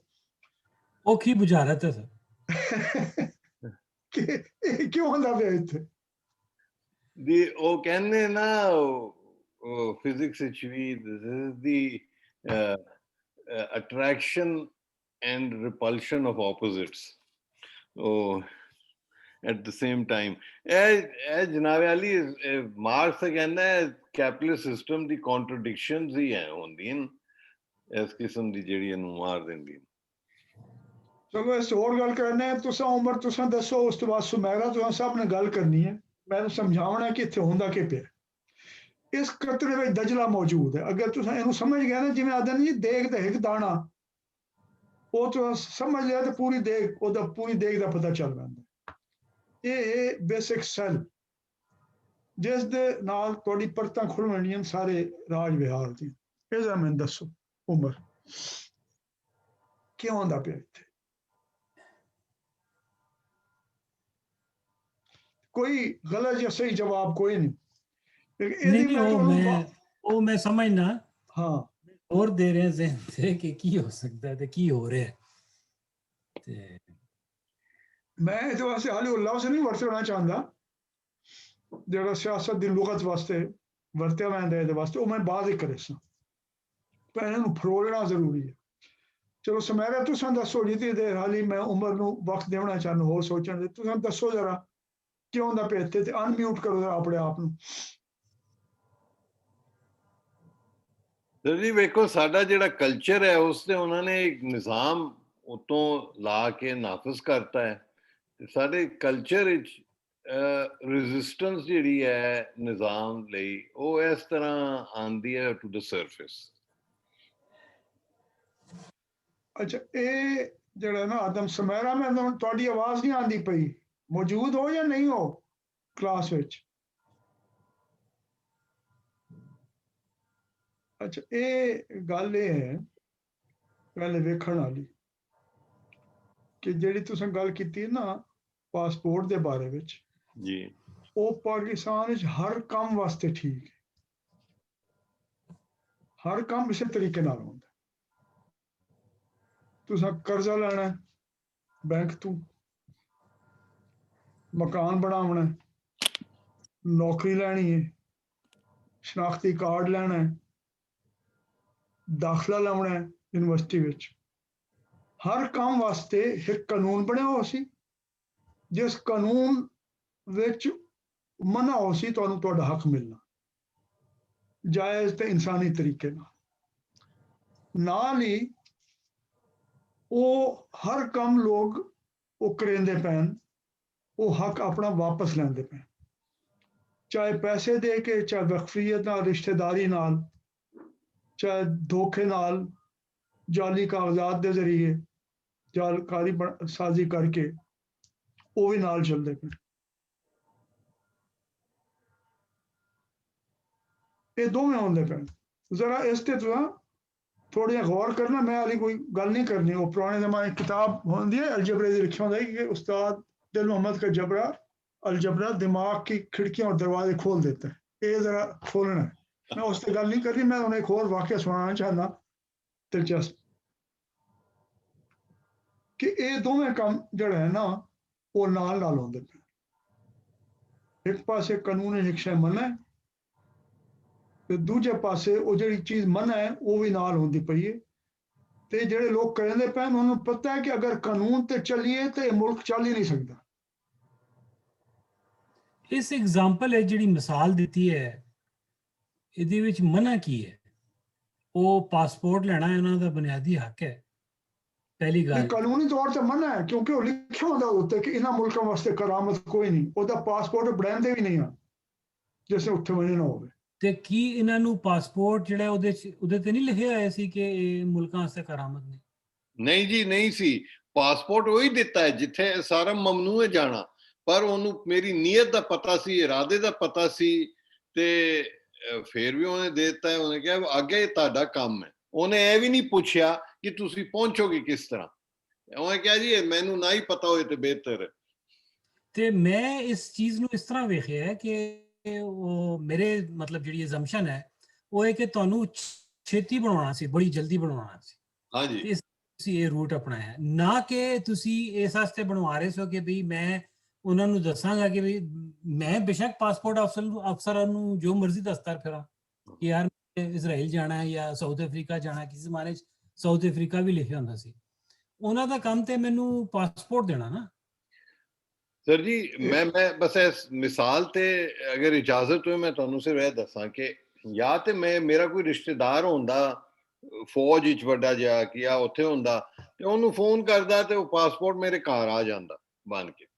ਉਹ ਇੱਕ ਤਰੀਕਾ ਹੈ। ਦੂਜਾ ਤਰੀਕਾ ਹੈ ਕਿ ਮੈਂ ਉੱਥੇ ਗਿਆ ਤੇ ਕੋਈ ਵੀ ਬੰਦਾ ਜਾਏ ਨਾ ਤੇ ਅਗਰ ਆਊਟ ਆਫ ਲਾਈਨ ਉਹ ਕਿਸੇ ਨੂੰ ਦੇ ਰਿਹਾ, ਉਹਦੀ ਕੀ ਕਿਊਰੀਓਸਿਟੀ ਹੁੰਦੀ ਹੈ, ਉਹਨੇ ਫਿਰ ਆਪਣਾ ਵੀ ਤੇ ਸੋਚਣਾ ਹੁੰਦਾ ਹੈ ਨਾ। ਅਗਰ ਮੈਂ ਜਾ ਕੇ ਕਿਸੇ ਨੂੰ ਦੱਸਤਾ ਕਿ ਵੀ ਇਹਨੇ ਕੀਤਾ, ਉਹਦੀ ਨੌਕਰੀ ਚਲੀ ਜਾਏਗੀ। ਤੇ ਉਹ ਵੀ ਤੇ ਜ਼ਰਾ ਆਪਣੇ ਆਪ ਨੂੰ ਉਹ ਵੀ ਸਵਾਲ ਜਵਾਬ ਥੋੜਾ ਕਰਦਾ ਹੈ ਕਿ ਵੀ ਇਹ ਚੱਕਰ ਕੀ ਹੈ, ਇਹ ਮੁੰਡਾ ਆਇਆ ਹੈ। ਨਹੀਂ ਲੇਕਿਨ sir I am sorry to interrupt, bottom line ਕੀ ਹੈ ਨਾ, ਬਾਟਮ ਲਾਈਨ ਤੇ ਹੈ ਕਿ ਤੁਹਾਨੂੰ ਇੱਕ ਲੀਗਲ ਪਾਸਪੋਰਟ ਮਿਲ ਰਿਹਾ ਜੀ ਹਜ਼ੂਰ ਜੀ। ਉਹ ਠੀਕ ਹੈ, ਪਰ ਗੱਲ ਇਹ ਆਉਂਦੀ ਪਈ ਹੈ ਕਿ ਇੱਕ ਜਿਹੜੀ ਚੀਜ਼ ਹੈ ਉਹ ਪਾਸਪੋਰਟ ਜਾਰੀ ਕਰਨ ਵਾਲਿਆਂ ਦੀ ਪਾਲਿਸੀ ਦੇ ਤੌਰ ਤੇ ਜਾਂ ਉਹਨਾਂ ਦੇ ਤਰੀਕੇ ਦੇ ਤੌਰ ਤੇ ਕੋਈ ਆਮ ਬੰਦਾ ਜਾਵੇ ਉਹਨੂੰ ਨਹੀਂ ਮਿਲ ਸਕਦਾ ਉਸ ਵਕਤ। 6 ਮਹੀਨੇ ਲੋਕੀ ਬੈਠਦੇ ਉੱਥੇ ਨਹੀਂ ਮਿਲਦਾ।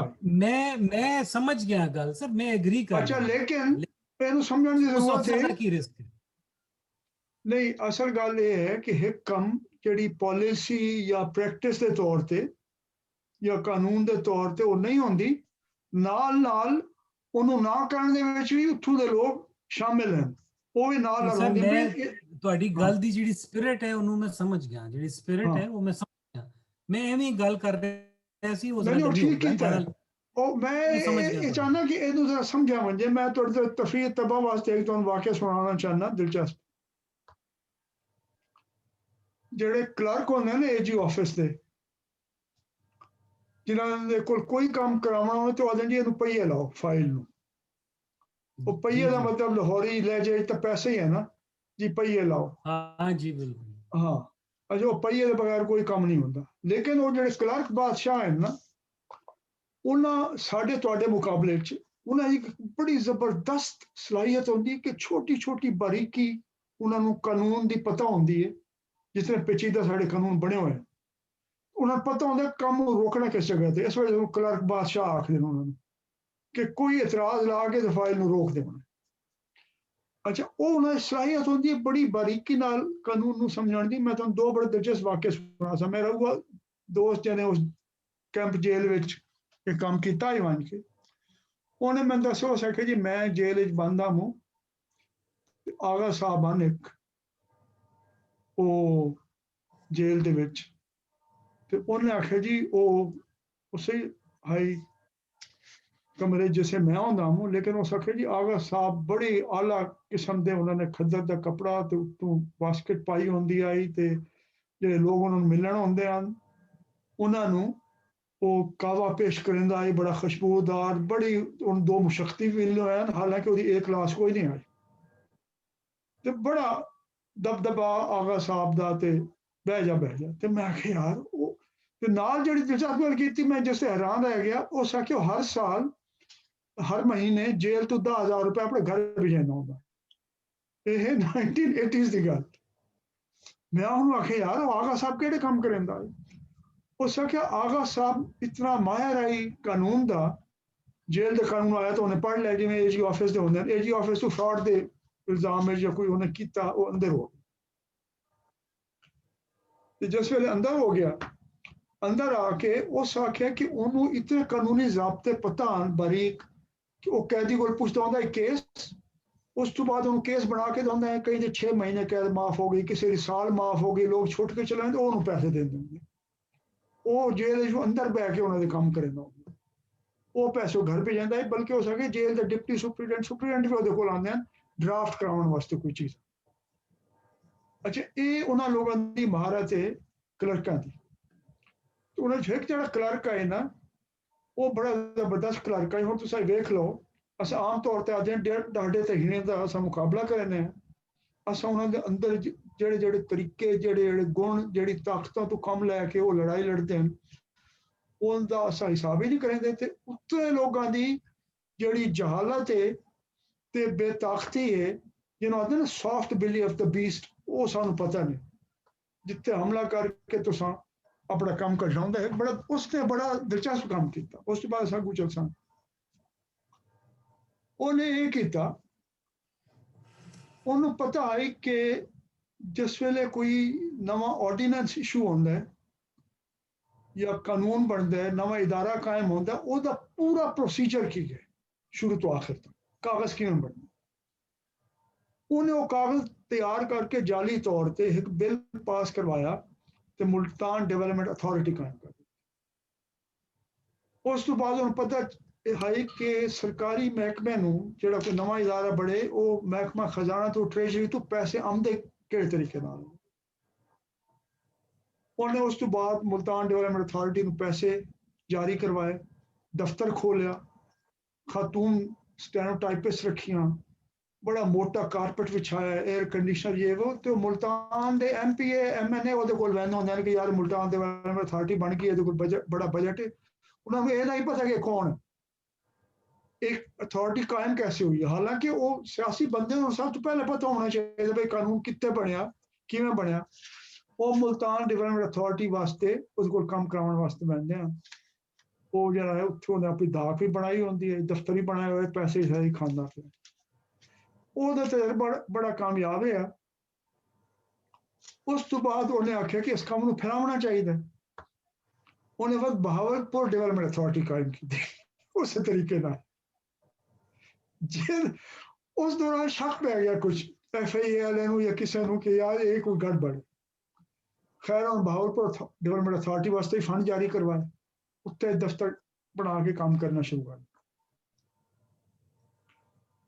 ਤੇ ਉਹ ਹੁਣ ਉਹਦੇ ਕੋਲ ਗਲਤੀ ਇਹ ਹੋਈ, ਕੋਈ ਉਤਾਵਲਾ ਹੋ ਗਿਆ।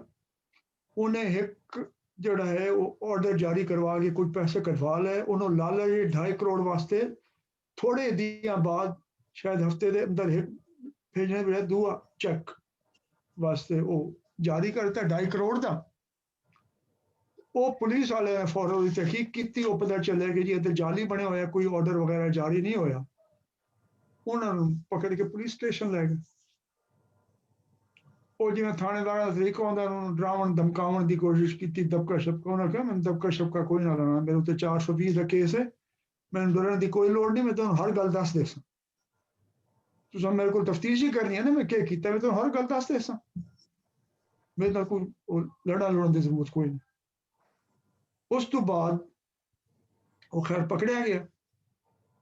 ਤੇ ਜਿਹੜਾ ਦਿਲਚਸਪ ਵਾਕਿਆ ਹੈ ਜੋ ਮੈਂ ਸੁਣਿਆ, ਉਹਦੇ ਉੱਤੇ ਬੜੇ ਕੇਸ ਬਣ ਗਏ, ਉਹ ਜੇਲ੍ਹ 'ਚ ਆ ਗਿਆ। ਤੇ ਉਹਦੇ ਵਾਸਤੇ ਖਾਸ ਤੌਰ ਤੇ ਹਾਈ ਕੋਰਟ ਤੋਂ ਆਰਡਰ ਆਇਆ ਕਿ ਇਹਦਾ ਜੋ ਵੀ ਜ਼ਮਾਨਤਨਾਮਾ ਹੋਵੇਗਾ, ਉਹਦੇ 31 ਕੇਸ ਹਨ, ਉਹ ਤੋਂ ਜ਼ਾਤੀ ਤੌਰ ਤੇ ਫੋਨ ਕਰਕੇ ਤਹਿਕੀਕ ਕਰਨੀ ਹੈ ਹਾਈ ਕੋਰਟ ਤੋਂ ਕਿ ਇਹਦੀ ਜ਼ਮਾਨਤ ਹੋਈ ਜਾਂ ਨਹੀਂ ਹੋਈ, ਕਿਉਂਕਿ ਜ਼ਮਾਨਤਨਾਮੇ ਵੀ ਜਾਲੀ ਜਾਰੀ ਕਰ ਸਕਦਾ ਇਸ ਕੰਮ ਵਿੱਚ ਮਾਹਿਰ ਹੈ। ਉਸ ਤਰੀਕੇ ਦਾ ਪਤਾ ਉਸੇ ਕਿਤੇ ਮੁਕੱਦਮੇ ਹਨ, ਉਹਦੇ ਕਾਨੂੰਨੀ ਤਰੀਕੇ ਨਾਲ ਆਪਣੀ ਜ਼ਮਾਨਤ ਕਰਵਾਈ, ਉਹਨਾਂ ਨੇ ਤਸਦੀਕ ਕੀਤੀ। ਤੇ ਉਸ ਤੋਂ ਬਾਅਦ ਜਦੋਂ ਤਸਦੀਕ ਹੋ ਗਈ ਬਈ ਇਹ ਜ਼ਮਾਨਤਨਾਮਾ ਜਿਹੜਾ ਹੈ ਜਾਲੀ ਨਹੀਂ ਅਸਲੀ ਹੈ, ਤੇ ਉਹਨਾਂ ਨੇ ਉਹ ਕਬੂਲ ਹਾਲੀ ਉਹਦਾ ਕੁਝ ਮੁਕੱਦਮੇ ਰਹਿੰਦੇ ਹਨ। ਹੁਣ ਉਹਨੇ ਖੇਡ ਨੂੰ ਤਬਦੀਲ ਕੀਤਾ। ਮੈਂ ਤੁਹਾਨੂੰ ਜਿਹੜਾ ਵਕਫਾ ਖਤਮ ਉਸੇ ਬਾਅਦ ਤਫਸੀਲ ਦੱਸ ਸਾਂ ਕਿ ਮੈਂ ਮਹਿੰਦਾ ਕਿਸ ਪਾਸੇ ਪਿਆ ਤਰਜੀਹ ਹੈ, ਲੇਕਿਨ ਮੈਂ ਤੁਹਾਡੇ ਕੋਲ ਸੁਣਨਾ। ਉਹਨੇ ਇਹ ਕੀਤਾ, ਉਹਦੀ ਤਫਤੀਸ਼ ਹੁੰਦੀ ਪਈ ਆਈ, 4 ਅਹਿਲਕਾਰ FIA ਦੇ ਆਏ ਜੇਲ੍ਹ ਵਿੱਚ। ਉਹਨਾਂ ਆਖਿਆ ਜੀ FIA ਨੇ ਇਸ ਮੁਲਜ਼ਮ ਦੀ ਸਪੁਰਦਗੀ ਮੰਗੀ ਹੈ ਮਜ਼ੀਦ ਤਹਿਕੀਕਾਤ ਕਰਨ ਵਾਸਤੇ, ਇਹਨੂੰ ਸਾਡੇ ਹਵਾਲੇ ਕੀਤਾ ਮੰਗੇ। ਜੇਲ੍ਹ ਆਣੇ ਨੂੰ FIA ਦੇ ਲੋਕਾਂ ਦੇ ਹਵਾਲੇ ਕਰ ਦਿੱਤਾ। ਉਹਨੂੰ ਲੈ ਕੇ ਚਲੇ ਗਏ, ਬਾਅਦ ਵਿੱਚ ਪਤਾ ਚੱਲੇ ਉਹ ਬੰਦੇ ਜਾਲੀ ਹਨ FIA ਵਾਲੇ। ਹੁਣ ਜ਼ਮਾਨਤਨਾਮੇ ਉਹਨਾਂ ਨੂੰ ਪਤਾ ਹੈ ਕਿ ਸਭ ਦੀ ਤਵੱਜੋ ਜ਼ਮਾਨਤਨਾਮੇ ਦੇ ਉੱਤੇ, ਜ਼ਮਾਨਤਨਾਮੇ में ठीक जमा करवाएं। और FIA वाले बंदे कौन हैं? वो जाली हैं जी असली हैं, कागजात जाली लैके हैं जी असली लैन, ਉਹਦੇ कोई अहकामात ना मिले। उन्होंने पुछण की जहमत नहीं की, आराम नाल बाहर चलन। ये हुण कहानी दसण का मतलब ये है कि लोगों ने इस निज़ाम विच कानूनी तौर पर रोकना ते गैर कानूनी तौर पर लोगों के काम करना, या लोगों का जेड़े काम की कानूनी तौर पर मनाही होवे गैर कानूनी तौर पर उसका रस्ता कढ़ना, ये दोवें नाल नाल चलते पे। अच्छा, इसकी बेशुमार मिसाल हो रही, जिवें कराची की इस वेले कोई 2 करोड़ आबादी है, उसकी 1 करोड़ आबादी कच्ची आबादी नजर आती, 50% कराची के लोग। वो सारी जमीन गैर कानूनी तौर पर कब्जा की हुई, लैंड ग्रैबर्स ने वो लई। अच्छा, सरकार ने भुट्टो साहब के जमाने वो लोगों को घर देवन का दस्तूरी तौर पर मानसी बिल गई, बाद हुकूमत ने कानून बनाए, लेकिन जेडे ब्यूरोक्रेट आके बैठे उन्होंने कानून के मुताबिक जो उन्होंने हक मिलने भी आई, जी कानून बन गया, सब तो वड्डी उन्होंने टप ली जी अटक आई कि कानून पहले तो मनता नहीं ना, इस वास्ते लोग आते हैं तो कब्जा ग्रुप ने जमीन दे दी, उन्होंने कोई पैसे वसूल कर लै, उस तो बाद सरकारी दफ्तर उन्होंने माल खवाया, जो क्लर्क बैठे हैं तो अफसर तक चले गए, तो कानून मना है, लेकिन आबादी बन गई है, गैर कानूनी तौर पर उन्होंने हक मिल गए। लेकिन जिस वे कानूनी ते हक मिल गए, वध के काम रोक के बैठे रहे, उन्होंने घर नहीं दिते। लेकिन कोई 1 करोड़ बंदा है जिन्होंने घर मिले कानून नूं तोड़ के, गैर कानूनी तरीके नाल। एक चीज कानून ने मना की, दूजे पासे वो कानून बनावन वाले ने या कानून ते अमल दरामद करने वाले इंतजामी लोग उन्होंने हक दे दिता पैसे लैके। हुण साडी सादा तशरीह उहदे बारे च है जी, रिश्वत है जी, जिस दे उत्ते साडे वजीर आजम भी बड़े परेशान हैं, और रिश्वत खत्म करने वास्ते आए हैं, जिहड़ी उन्होंने आखिया मैं 3 महीने खत्म कर देसा। वो होंदा क्या पे, ये रिश्वत का मसला है, सिर्फ लोग जिहड़े हैं उन्हें खौफ खुदा नहीं रहा, वो मसला है, अखलाक खत्म हो गए लोगों के, कानून ठीक काम नहीं करना पिया, जिन्होंने हल करने वास्ते गवर्नेंस के प्रोजेक्ट बनाए रखते हैं साढ़े बेशुमार कर्जे देने वाले या इमदाद देने वाले लोग। होंदा क्या पे असल में ये सारी कार्रवाई जिहड़ी है, एक हाथ तो जिहड़ा तुसां नहीं देना, दूए हाथ तो दे देना, एक तरीके नाल नहीं देनी शै, दूए तरीके नाल दे देनी, ते जिहड़ा हीना बंदा भी है, जिहड़ा एक तरीके नाल नहीं लै सकदा, वो दूए तरीके नाल लै लैंदा है। ये हुण 5 मिनट बाद असां करनी है ब्रेक 10 मिनट की, उस दौरान तुसां सोचना है कि इसका अगर असां खुलासा करना चाहिए, इस वरतों नूं, इस तरीके नूं असां के अकसां है। ये रिश्वत है, ये गैर अखलाकी काम है, गवर्नेंस का निज़ाम त्रुट गया है, वो काम नहीं करेंदा पिया, तो पूरा मुल्क चलता किवें पिया इस निज़ाम के जरिए। इस निज़ाम में रोला के है कि ये लोगों के काम ही निकलते पे, भावें जेड़े तरीके नाल निकलते पे, पैसा दे के या रिश्वत या बख्फियत कट के, काम तो लोगों के होंदे पे, तो निज़ाम जिहड़ा है उन्हें काम की मनाही भी की हुई है, वो दोवें नाल नाल कायम है। वाती असां आखने कि धरोह का निज़ाम कायम है, धरोह का निज़ाम खत्म नहीं होया। इस धरोह के निज़ाम विच बुनियादी असूल जिहड़ा है वो किहड़ा काम करेंदा पिया, उन्होंने भनण का क्या तरीका है, जे तक वो समझ ना आवे तो वो लोग जिहड़े इस निज़ाम नूं परतावना चाहते हैं, इसदी जगह ते नवां निज़ाम बनावना चाहते हैं, ਉਹ ਜੇ ਤੱਕ ਸਿਰਾ ਉਹ ਤੰਦ ਉਹਨਾਂ ਦੇ ਹੱਥ ਨਾ ਆਵੇ ਤਾਂ ਉਹਨੂੰ ਉਹਦੀ ਸ਼ਕਲ ਜਿਹੜੀ ਹੁਣ ਹੈ ਕਿ ਜਿਹੜਾ ਬੰਦਾ ਜਾਇਜ਼ ਕੰਮ ਹੀ ਕਰਿੰਦਾ ਹੈ ਉਹਨੂੰ ਨਾਜਾਇਜ਼ ਤਰੀਕੇ ਨਾਲ ਕਰਿੰਦਾ ਜਾਂ ਨਾਜਾਇਜ਼ ਸਮਝ ਕੇ ਕਰਿੰਦਾ, ਉਸ ਨੂੰ ਜਾਇਜ਼ ਸਮਝ ਕੇ ਕਰਨ ਜਾਂ ਜਾਇਜ਼ ਤਰੀਕੇ ਨਾਲ ਕਰਨ ਦਾ ਹੋਰ ਕਿਹੜਾ ਰਸਤਾ ਹੈ ਕਿ ਇੱਕ ਪਾਸੇ ਨਿਜ਼ਾਮ ਨੇ ਉਹ ਤੁਹਾਡਾ ਹੱਕ ਮੰਨਿਆ ਹੋਇਆ, ਦੂਏ ਪਾਸੇ ਉਹ ਤੁਹਾਨੂੰ ਹੱਕ ਦਿੰਦੇ ਨਹੀਂ ਪਏ ਤੇ ਉਹਨੂੰ ਕੋਈ ਕਰਪਸ਼ਨ ਸਮਝਦਾ ਹੈ ਆਦੇ ਜੀ ਉਹਨੂੰ ਖਤਮ ਹੋਣੀ ਚਾਹੀਦੀ ਹੈ। ਲੇਕਿਨ ਉਹ ਜਿਹੜੇ ਕਰਪਸ਼ਨ ਖਤਮ ਕਰਨ ਵਾਲੇ ਆਉਂਦੇ ਨੇ ਚਾਹੇ ਫੌਜੀ ਹੁੰਦੇ ਜਾਂ ਸਿਵਲ ਹੁਕਮਰਾਨ ਉਹ ਵੀ ਇਹੋ ਕੰਮ ਕਰਦੇ ਆਉਣ ਤੋਂ ਬਾਅਦ ਸਭ ਗੱਲਾਂ ਦੇ ਬਾਵਜੂਦ। ਇਹਦਾ ਮਤਲਬ ਹੈ ਕੋਈ ਐਸੀ ਤੰਦ ਹੈ ਦੀ ਤਕੜੀ ਜਿਸ ਤੋਂ ਅਸਾਂ ਜਾਨ ਛੁਡਾ ਨਹੀਂ ਸਕਦੇ, ਉਹ ਤੰਦ ਹੈ ਕਿਹੜੀ, ਇਹਦੇ ਪਿੱਛੋਂ ਅਸੂਲ ਕਿਹੜਾ ਕੰਮ ਕਰਿੰਦਾ ਪਿਆ ਉਹਨੂੰ ਸਮਝਣ ਦੀ ਲੋੜ। ਇਹਦੇ ਉੱਤੇ ਤੁਸੀਂ ਗੌਰ ਕਰਨਾ। ਮੈਂ ਜਿਸ ਵੇਲੇ ਸਾਡਾ ਵਕਫੇ ਦੇ ਬਾਅਦ ਵਾਪਸ ਆਉ ਸਰ ਮੈਂ ਤੁਹਾਨੂੰ ਸਮਝਾਉਣ ਦੀ ਕੋਸ਼ਿਸ਼ ਕਰੀ ਸਾਂ ਜੀ। ਹਾਂ ਸੁਮੈਰਾ ਦਾ ਕੋਈ ਆਇਆ ਸਵਾਲ।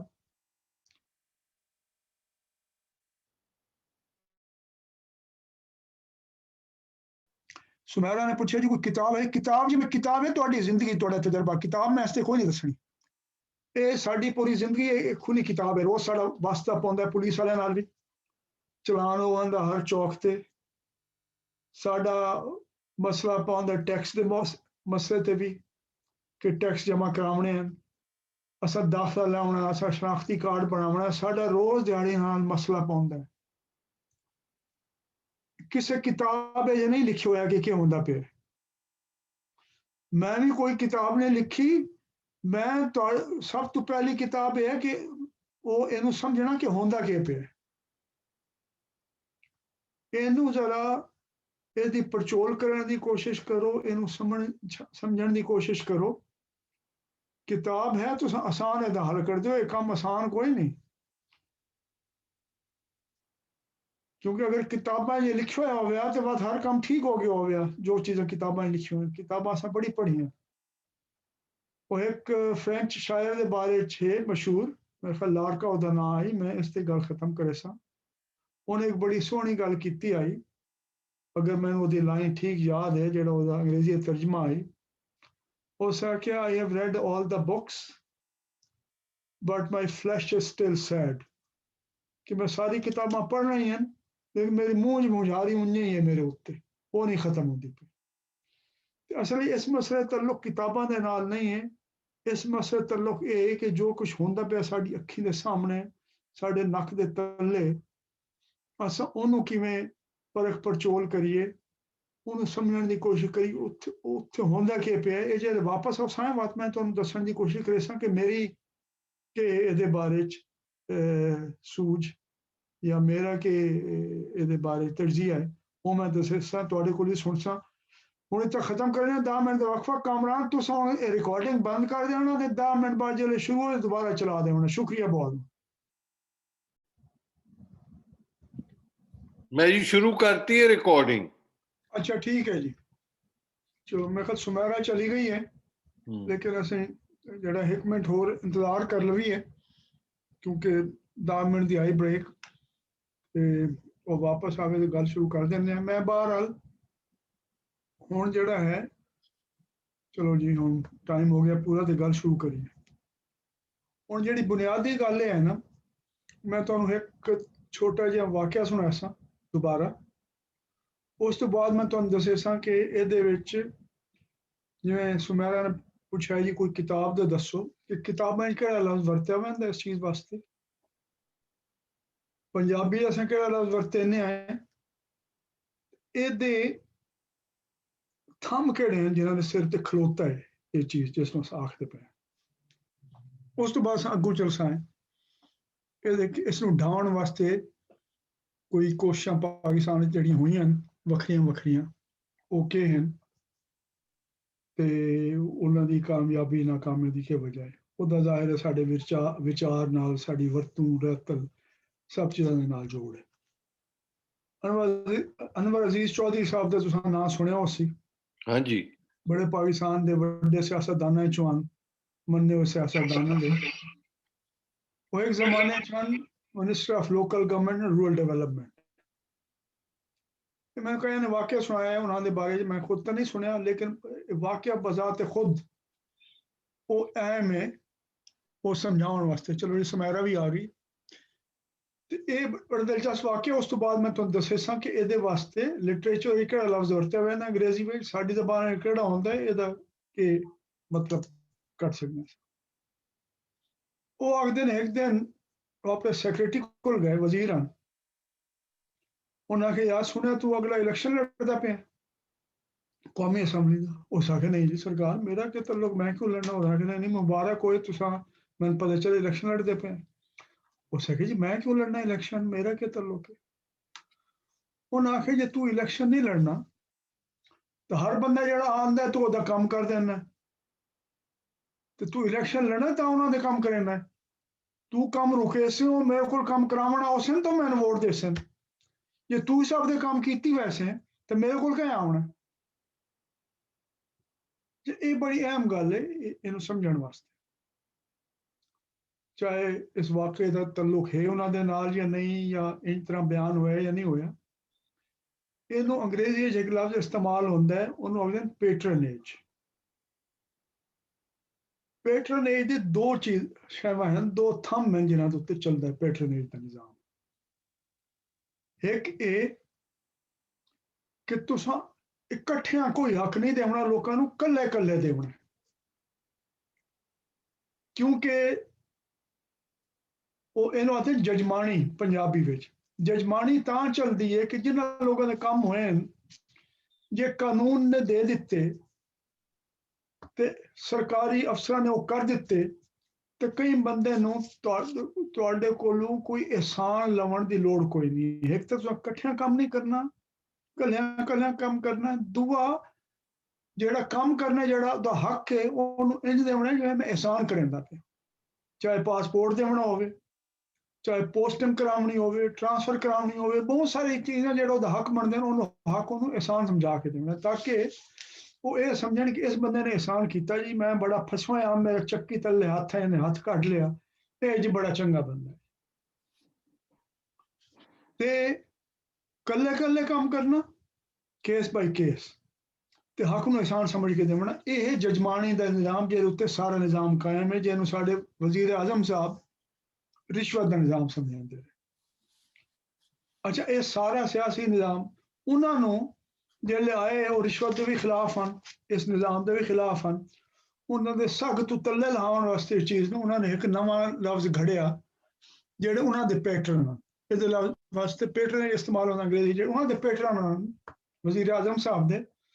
उन्हें आखिया जी एक नवी साइंस है, इन्हूं आखदे साइंस ऑफ इलैक्टेबल्स।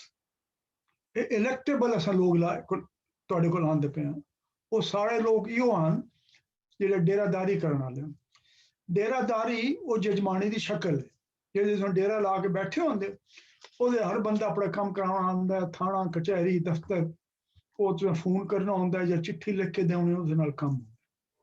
जजमानी सर ਤੁਸੀਂ ਕਿਹਾ जजमानी जजमानी, जजमानी ਦਾ ਨਿਜ਼ਾਮ ਪੈਟਰਨੇਜ ਦਾ, ਇਹ ਉਹ ਨਿਜ਼ਾਮ ਬਣੇ ਹੋਏ। ਹੁਣ ਮਿਸਾਲ ਤੌਰ ਤੇ ਜਿਹੜਾ ਕੌਮੀ ਅਸੈਂਬਲੀ ਦਾ ਬੰਦਾ ਹੈ ਜਾਂ ਸੂਬਾਈ ਅਸੈਂਬਲੀ ਦਾ ਬੰਦਾ ਹੈ, ਉਹਦਾ ਕੰਮ ਤਾਂ ਕਾਨੂੰਨ ਬਣਾਉਣਾ है। लेकिन वो समझते कि अगर मैं कानून में कोई आला बना लिया तो मैंने तो लोगों ने वोट नहीं देना कानून की बुनियाद।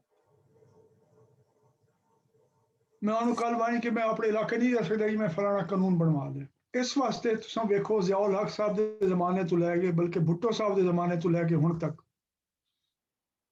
भुट्टो साहब पीपल वर्क्स प्रोग्राम के नाम से अपने देंदे हैं मुंतखब लोगों को फंड।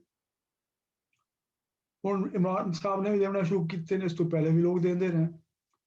क्योंकि जजमानी निज़ाम चलता इस तरीके नाल है कि अगर वो इकट्ठे भी किसी वास्ते काम करना तो तुहाडे पल्लियों तुहाडे फंड तो जिहड़ा तुहानूं है ना उहदे नाल स्कीमां बननियां चाहिए ताकि उस कल फट्टी ला सको, लोगों को विखा सको। जिस वेले अयूब खान के जमाने में मुशर्रफ, ज़ियाउल हक मुशर्रफ के जमाने में इन्हां ने सियासतदानां दा तोड़ करने वास्ते लोकल गवर्नमेंट दे इंतखाब करवाए, तो उन्होंने फंड दिते थे, तो सियासतदानां ने बड़ा रौला पाया। हालांकि इन्हां दा काम कानून साजी है, इन्हां दा काम डेवलपमेंट करना कोई नहीं, सियासतदानां दा है नहीं काम, ये इंतजामिया का काम।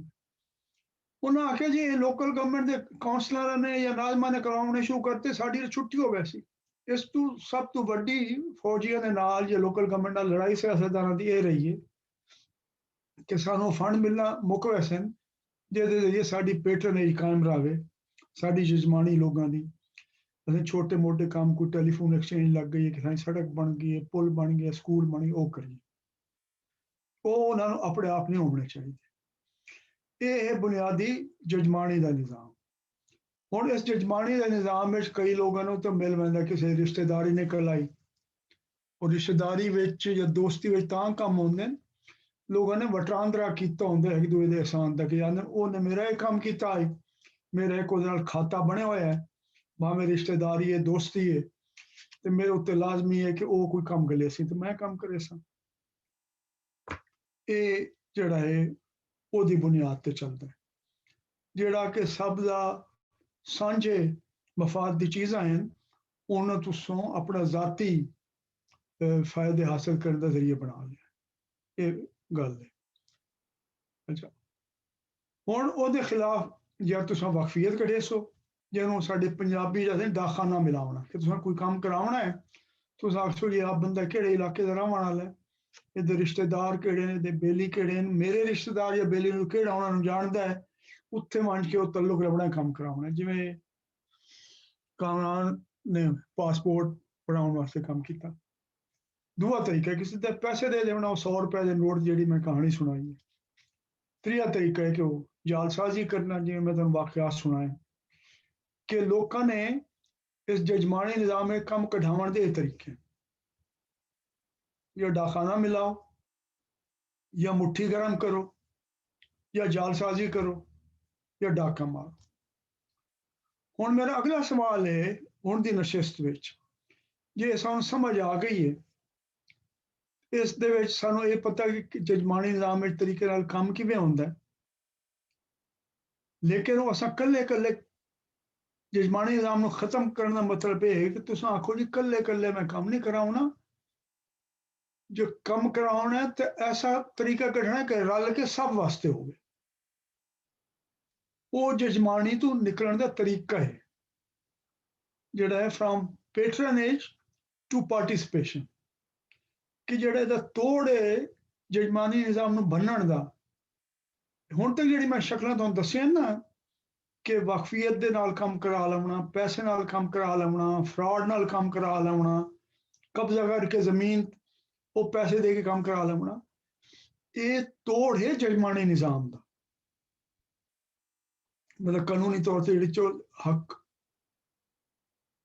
वो नफी किए गए वो हक लवण का लेकिन ये जजमानी निज़ाम के अंदर रहिंदे हुए काम कराउण का तरीका जिहड़ा वडेरा है जिहड़ा डेरेदार है उन्होंने कई तरीके नाल खुश करके या पैसे चले वजन उहदे कोल या सिफारिश हो वजे या कोई होर काम हो जाए लेकिन वो जजमानी का निज़ाम नहीं टुटदा हुण असां अज वो वेखना है कि जजमानी के निज़ाम तो बाहर निकल के कोई ऐसी शक्लां हैं जिहड़ियां बन्नण की कोशिश कीतियां गईयां ये सब तो अहम गल है इत्थे बाकी पुरानी जिहड़ा है वो विहार खत्म करना या गल करना वो ठीक है किताबां की हद तक असल साडी गल है जिहड़ा जजमानी निज़ाम है इन्हें ना सिर्फ आम लोगों के उत्ते डक्का लाया हुआ है उन्होंने दे हक मिलण ते इन्हें खुद इस निज़ाम के अगू वधण दे राह डक्का मार दिता क्योंकि उत्ते जजमान लभदे हैं चाहे कर्जे देने वाले इदारे हैं चाहे IMF है वर्ल्ड बैंक है USAID है सारे जजमान लभेंदे उन्होंने कोल कि यार ये काम साढ़े कोल तो नहीं होंदा पिया असां अपनी सकत नूं वधाया नहीं अपने लोगों नूं पढ़ाया ही नहीं वो काम किया नहीं चलो तुसां सानूं एक प्रोजेक्ट दे दूए प्रोजेक्ट के नाम ते पैसे देंदे रहो कोई 2-4 आने लोगों को मिल वैसे साडी जेब विच चले वो जिहड़ा जजमानी निज़ाम नूं भन्नण दी शक्ल है जिहदे विच ये तरीका फैसले करन दा कम्मां करन दा ओहदी जगह ते नवां लैके आया वंजे वो आया कोई पाकिस्तान दे तरीके हैं वो लोगों ने वरते हैं वो कामयाब हुए या नहीं हुए कितने नहीं हुए वो केड़ा तरीका जिस असां बदल सकते हैं साडे पोलिटिकल इकोनॉमी के बुनियादी जिहड़ा सवाल है ना उसका जवाब ये मिलता ਇਹਦੇ ਤੁਸੀਂ ਮੈਨੂੰ ਦੱਸੋ ਤੁਹਾਡੇ ਇਲਮ 'ਚ ਕਿਹੜੀ ਚੀਜ਼ਾਂ ਹਨ, ਮੈਂ ਬਾਤ ਤੁਹਾਨੂੰ ਦੱਸੇ ਸਾਂ ਜਿਹੜੀ ਮੇਰੇ ਇਲਮ 'ਚ ਚੀਜ਼ਾਂ। ਸਰ ਤੁਸੀਂ ਇੱਕ ਮਿਸਾਲ ਦਿੱਤੀ ਹੈ, ਇੱਕ ਤੁਸੀਂ ਵਰਲਡ ਬੈਂਕ ਅਦਾਰਿਆਂ ਦੀ, ਤੇ ਮੈਨੂੰ ਇੱਕ ਗੱਲ ਯਾਦ ਆਈ ਜਿਹੜੀ ਬੜੀ ਰੈਲੇਵੈਂਟ ਹੈ, ਪਰ ਉਹਦਾ ਪਹਿਲੂ ਬਿਲਕੁਲ ਹੋਰ ਹੈ। ਮੈਂ ਜਿਹੜਾ ਵਕਤ ਰੂਸ ਵਿੱਚ ਕੱਟਿਆ ਨਾ, ਤੇ ਰੂਸ ਵਿੱਚ ਬਹੁਤ ਕਰਪਸ਼ਨ। ਜੀ ਜੀ ਰੂਸੀ ਜਿਹੜੇ ਨਾ ਇੰਡੀਵਿਜੂਅਲੀ, ਖਾਓ ਪੁਤਨ ਹੋਏ, ਖਾਓ ਤੁਹਾਡਾ ਯਾਰ ਹੋਏ, ਜੋ ਹੋਏ, ਉਹ ਕੱਲੇ ਬਹਿ ਕੇ ਸਾਰੀ ਚੀਜ਼ਾਂ ਨੂੰ ਬਹੁਤ ਚੰਗੀ ਤਰ੍ਹਾਂ ਸਮਝਦਾ ਹੈ। ਉਹ ਸਾਰੀ ਚੀਜ਼ਾਂ ਤੁਹਾਨੂੰ ਦੱਸ ਦੇਗਾ, ਤੁਹਾਡੇ ਤੋਂ ਬਿਹਤਰ ਦੱਸੇਗਾ ਕਿ ਕੀ ਹੋ ਰਿਹਾ ਹੈ। ਫਿਰ ਉਹਨਾਂ ਨੂੰ ਪੁੱਛੋ ਕਿ ਬਈ ਫਿਰ ਤੁਸੀਂ ਇਹ ਗੰਦ ਖਤਮ ਕਿਉਂ ਨਹੀਂ ਕਰਦੇ। ਹਾਂ, ਤੇ ਇੱਕ ਦੋ ਰੂਸੀਆਂ ਤੋਂ ਮੈਂ ਸੁਣਿਆ ਹੈ ਕਿ ਵੇਖੋ ਇਹ ਕੰਮ ਕਦੇ ਵੀ ਨਹੀਂ ਖਤਮ ਹੋਏਗਾ, ਕਿਉਂਕਿ ਇਹਦੀ ਬੜੀ ਸਿੰਪਲ ਚੀਜ਼ ਹੈ। ਪਹਿਲੇ ਅਸੀਂ ਦੁਨੀਆ ਨਾਲ ਮੁਖਾਲਫਤ ਲਿੱਤੀ ਹੈ, ਤੇ ਬੜੀ ਅਸੀਂ ਜੰਗ ਉਹਨਾਂ ਦੇ ਨਾਲ ਕੀਤੀ ਹੈ, ਕਿਉਂਕਿ ਉਹ ਸਾਰੇ ਚਾਹੁੰਦੇ ਸਨ ਕਿ ਅਸੀਂ ਉਹਨਾਂ ਦਾ ਟਾਈਪ ਦਾ ਖੇਲ ਖੇਲੀਏ। ਤੇ ਅਸੀਂ ਅਗਰ ਉਹ ਖੇਲ ਉਸ ਤਰ੍ਹਾਂ ਖੇਡਦੇ ਜਿਸ ਤਰ੍ਹਾਂ ਉਹ ਚਾਹੁੰਦੇ ਹਨ, ਤੇ ਸਾਡਾ ਮੁਲਕ ਜਿਹੜਾ ਹੈ ਉਹ ਬੜਾ ਕੰਪਲੈਕਸ ਹੈ, ਉਹਨੇ ਟੁੱਟ ਜਾਣਾ ਸੀ। ਤੇ ਮੁਲਕ ਨੂੰ ਸਲਾਮਤ ਰੱਖਣ ਲਈ ਅਸੀਂ ਉਹਨਾਂ ਦੇ ਸਾਰਾ ਸਿਸਟਮ ਰਿਜੈਕਟ ਕਰਤਾ ਹੈ, ਤੇ ਉਹਨਾਂ ਨੇ ਸਾਨੂੰ ਤਰੱਕੀ ਨਹੀਂ ਕਰਨ ਦਿੱਤੀ।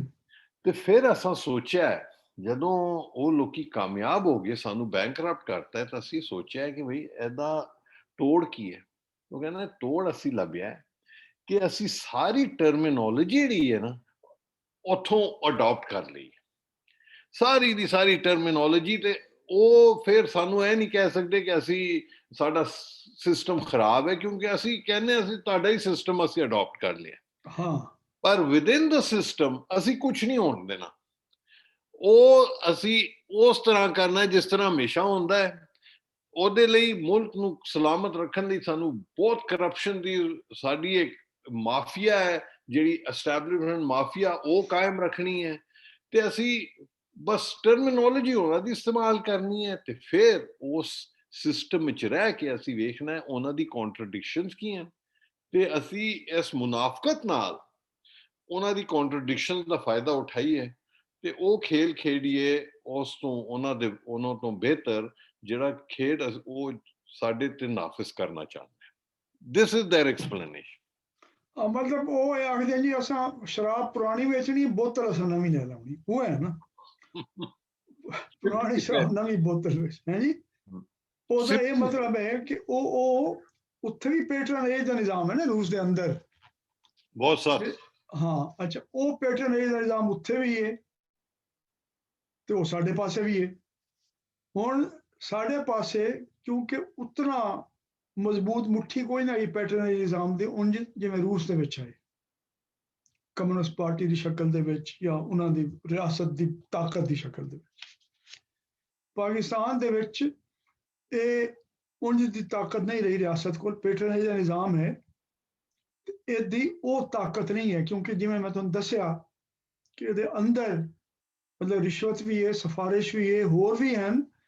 ਨਿਜ਼ਾਮ ਦੇ ਅੰਦਰ ਰਹਿੰਦੇ ਹੋਏ ਇੱਕ ਮੈਂ ਤੁਹਾਨੂੰ ਹੋਰ ਦਿਲਚਸਪ ਵਾਕਿਆ ਸੁਣਾਉਣਾ ਕਿ ਇੱਕ ਤਾਂ ਨਾ ਕਿ ਜਿਵੇਂ ਤੁਸੀਂ ਪ੍ਰਵੇਸ਼ ਖੇੜਾ ਸਾਹਿਬ ਦਾ ਵਾਕਿਆ ਸੁਣਾਇਆ ਕਿ ਬਈ ਇੱਕ ਦੂਏ ਦੇ ਨਾਲ ਉਹ ਵਿਹਾਰ ਹੈ ਕਿ ਤੂੰ ਮੇਰਾ ਕੰਮ ਕਰਨਾ, ਮੈਂ ਤੇਰਾ ਕੰਮ ਕਰਨਾ। ਇੱਕ ਪੈਸੇ ਨਾਲ ਇੱਕ ਤੀਰ ਸ਼ਕਲ ਵੀ ਹੈ। ਇਸ ਨਿਜ਼ਾਮ ਦੇ ਅੰਦਰ ਹੋਰ ਵੀ ਗੁੰਜਾਇਸ਼ ਮੌਜੂਦ ਹੈ ਜਿਹੜੀ ਸ਼ਾਇਦ ਰੂਸ ਵਿੱਚ ਉਸ ਤਰ੍ਹਾਂ ਨਾ ਰਹੀ ਹੋਵੇ। ਮੈਂ ਤੁਹਾਨੂੰ ਇੱਕ ਬੜਾ ਦਿਲਚਸਪ ਵਾਕਿਆ ਸੁਣਾਉਣਾ। ਮੈਂ ਕੋਈ 1985 ਵਿੱਚ ਮੈਂ ਹਾਂ ਇੱਕ ਸਾਲ ਵਾਸਤੇ ਬਰਕਲੇ ਵਿੱਚ, ਸਾਡੇ ਇੱਕ ਦੋਸਤ ਹੁੰਦੇ ਨੇ ਉੱਥੇ ਖਾਲਿਦ ਸਈਦ ਸਾਹਿਬ, ਉਹਨਾਂ ਨੇ ਸਲੀਮਾ ਹਾਸ਼ਮੀ ਸਾਹਿਬ ਆਈ ਹੋਈਆਂ ਬਰਕਲੇ, ਤੇ ਉਹਨਾਂ ਨੂੰ ਤਕਰੀਰ ਵਾਸਤੇ ਸੱਦਿਆ। ਮੈਂ ਵੀ ਉੱਥੇ ਗਿਆ। ਸਲੀਮਾ ਹਾਸ਼ਮੀ ਨੇ ਇੱਕ ਬੜਾ ਦਿਲਚਸਪ ਵਾਕਿਆ ਸੁਣਾਇਆ ਜਿਸ ਨਾਲ ਇੱਕ ਪਤਾ ਚੱਲਦਾ ਹੈ ਸਾਡਾ ਇਹ ਪੈਟਰਨ ਨਿਜ਼ਾਮ ਦਾ ਉਹਨਾਂ ਦੇ ਮੁਕਾਬਲੇ ਕਮਜ਼ੋਰ ਕਿਵੇਂ। ਲੇਕਿਨ ਮੈਂ ਉਸ ਤੋਂ ਬਾਅਦ ਜ਼ਿਕਰ ਕਰਸਾਂ ਇਹ ਰਿਸ਼ਵਤ ਦੇਣਾ ਜਾਂ ਇੱਕ ਦੂਏ ਨੂੰ ਅਹਿਸਾਨ ਕਰਨਾ, ਉਸ ਤੋਂ ਇਲਾਵਾ ਜਿਹੜੇ ਕੁਝ ਲੋਕਾਂ ਨੇ ਤਰੀਕੇ ਵਰਤੇ ਹਨ ਇੱਕ ਨਿਜ਼ਾਮ ਨੂੰ ਬੰਨਣ ਦੇ, ਉਹਦੇ ਉਹ ਕਿ ਹਨ ਤੇ ਅਸਾਂ ਕਿਉਂ ਰੱਦ ਕਰਨੇ ਆ ਜਿਹੜੇ ਬੜੇ ਅਸਾਂ तरक्की पसंद लोग हैं या पढ़े लिखे सियाने लोग। सलीमा ने एक दिलचस्प वाकया सुनाया, वो भी इस निज़ाम के अंदर वो गुंजाइश है, मैंने पता नहीं रूस है या नहीं है। हो सके जी फैज साहब जड़े हैं ना, उन्होंने उत्ते एक ड्यूटी लगी हुई जिस जमाने कराची च होंदे हैं, शायद प्रिंसीपल हैं अब्दुल्ला हारून कॉलेज दे, जे मैंने सही याद है। उत्थे पुराने जमाने एक पीली साइकिल वाला पुलिस का सिपाही होंदा है, कांस्टेबल स्पेशल डिपार्टमेंट का, उसकी ड्यूटी होंदी है कि सवेरे नाल आवेंदा ते रात नूं वो वत वैंदा होंदा है, जिस दिन खत्म हो जाता है। ਉਹਦਾ ਕੰਮ ਹੁੰਦਾ है नजर रखना कौन आंदा पिया कौन वैंदा पिया, ਉਹਦੇ नोट बनाना। तो फैज साहब क्योंकि शरीफ आदमी हैं, बड़े नरम दिल इंसान हैं, उन्होंने जो समना होंदा है तो वो बाहर आते हैं, वो दिन भाई अब मैं सोने जा रहा हूँ, तुम घर चले जाओ। उन्हें पता होंदा है कि बंदा इस ड्यूटी ते आया, मेरे ख्याल में 4 रोटी भी किसी वे भिजवा देंगे उसने कि चलो इसका काम है मेरे उत्ते खबर रखना, लेकिन गरीब आदमी आके खलोता है। वो एक त्याड़े कोई फैज साहब आए, उन्होंने कोई 9 बजे रात उन्होंने कहा अच्छा भाई मैं सोने जा रहा हूँ तो अब तुम चले जाओ। वो चला गया। उस तो बाद उन्होंने कोई पुराना शागिर्द आई, वो कोई ब्यूरोक्रेट आई या कुछ आई, वो आया कराची, वो IG आई, वो आपस में बेली हैं, कट्ठे पढ़ते रहे हैं, वो भी ਉਹਦਾ यार है या शायद वो भी फैज साहब का शागिर्द है। उन्हें आख्या यार फैज साहब, IG साहब ने फोन किया, उन्होंने आख्या जनाब तुहाडे कोल वक्त होवे तो जरा साहब वक्त दो। उस बाद गड्डी वेली, शायद फैज साहब उन्होंने घर चले गए, सुबह 4 बजे तक बैठे रहे। उस वेले वापस आए, अगले दिन वो रोंदा धोंदा पुलिस कांस्टेबल पहुंच गया फैज साहब को। उन्हें क्या हो सके साहब आपने मेरी नौकरी खत्म करवा दी। उन्हें किवें?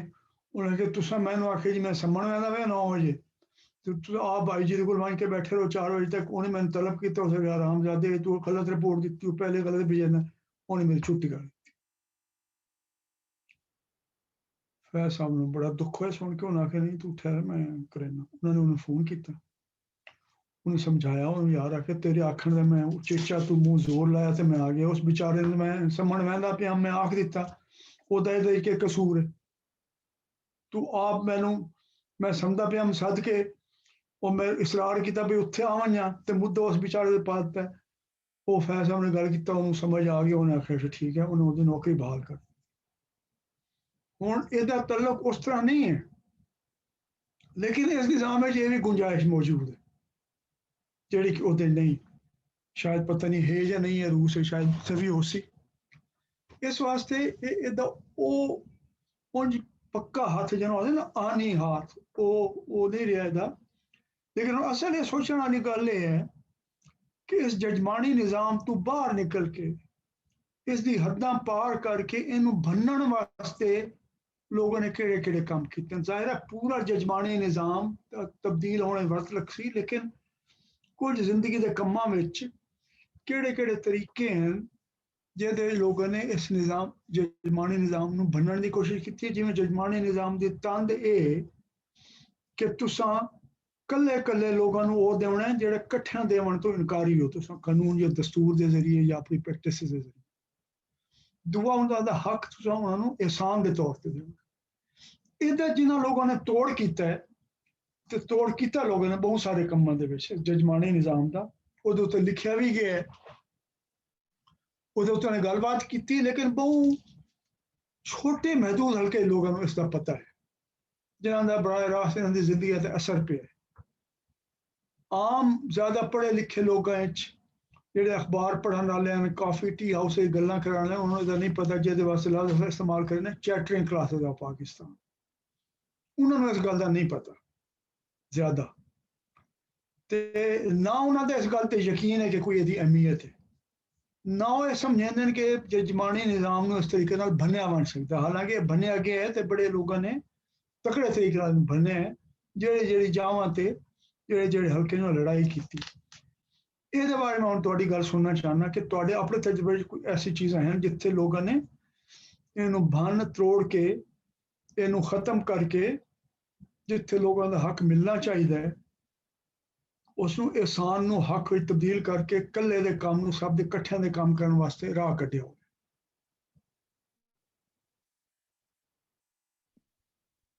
ਤੇ ਸ਼ਾਇਦ ਸਰ ਜੀ ਮੈਂ ਸਵਾਲ ਨਹੀਂ ਸਮਝਿਆ, ਪਰ ਮੈਨੂੰ ਤੇ ਲੱਗਦਾ ਹੈ ਕਿ ਇਹਦਾ ਇੱਕ ਤਰੀਕਾ ਜਿਹੜਾ ਸਿੰਪਲ ਜਿਹਾ ਹੈ ਕਿ ਉਹ ਹੈ ਕਿ ਜੀ ਸਿਸਟਮ ਦੀ ਡਿਸੀਜਨ ਮੇਕਿੰਗ ਤੋਂ ਇਨਸਾਨ ਨੂੰ ਕੱਢ ਕੇ ਆਟੋਮੇਟ ਕਰ ਦਿਓ, ਤੇ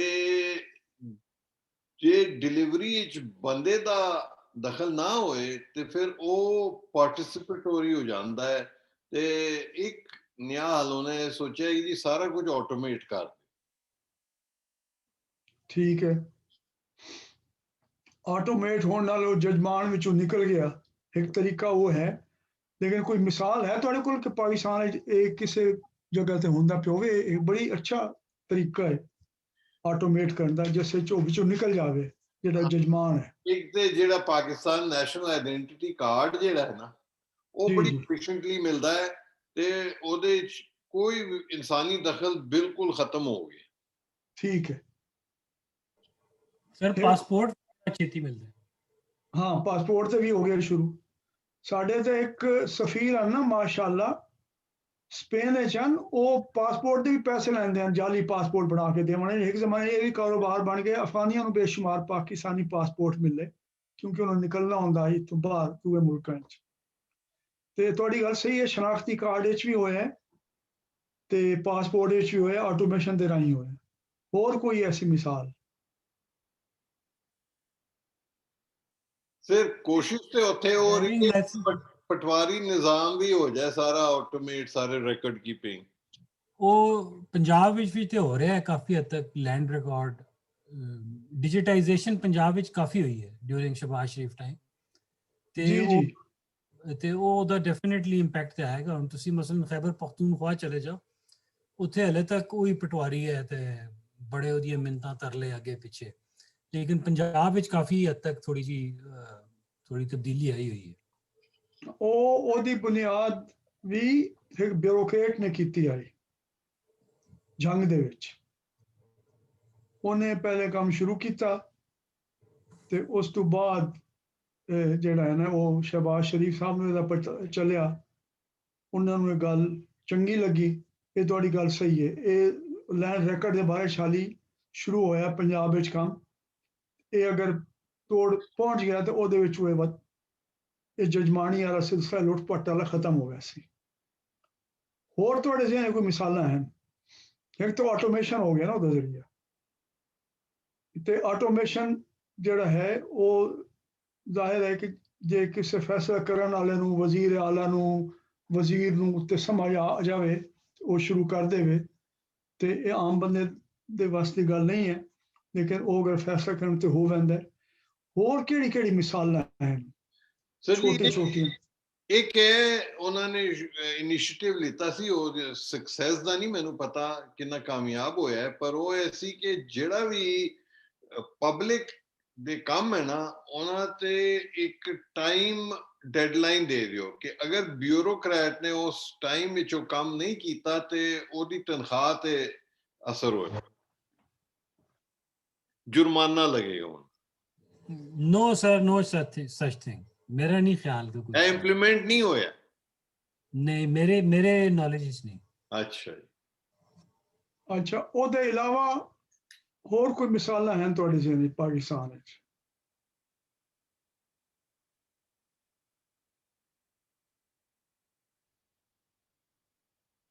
ਜਿੱਥੇ ਆਟੋਮੇਸ਼ਨ ਦੇ ਬਗੈਰ ਵੀ ਇਸ ਕੰਮ ਨੂੰ ਉਹਨਾਂ ਨੇ ਕਾਮਯਾਬੀ ਨਾਲ ਕੀਤਾ ਹੋਵੇ ਤੇ ਉਹਦੇ ਵਿੱਚੋਂ ਸਾਡੇ ਵਾਸਤੇ ਸਿੱਖਣ ਵਾਸਤੇ ਚੀਜ਼ਾਂ ਹੋਣ। ਮੈਂ ਉਸ ਤੋਂ ਬਾਅਦ ਉਹ ਚੀਜ਼ਾਂ ਦੀ ਗੱਲ ਕਰੇ ਸਾਂ ਕਿ ਜਿੱਥੇ ਸਰਕਾਰ ਨਹੀਂ, ਆਮ ਸ਼ਹਿਰੀਆਂ ਨੇ ਜਾਂ ਇਕੱਲੇ ਬੰਦੇ ਨੇ, ਉਹ ਸਰਕਾਰ ਦੇ ਬਣਾਏ ਹੋਏ ਤਰੀਕੇ ਤੋਂ ਹਟ ਕੇ, ਚਾਹੇ ਉਹ ਅਫਸਰ ਆਈ ਜਾਂ ਬਾਹਰ ਦਾ ਬੰਦਾ ਆਈ, ਉਹਨੇ ਇਹਨਾਂ ਨੂੰ ਬਦਲਣ ਦੀ ਕਾਮਯਾਬੀ ਨਾਲ ਕੰਮ ਕੀਤਾ। ਤੇ ਹੋਰ ਕਿਹੜੀ ਮਿਸਾਲ ਹੈ?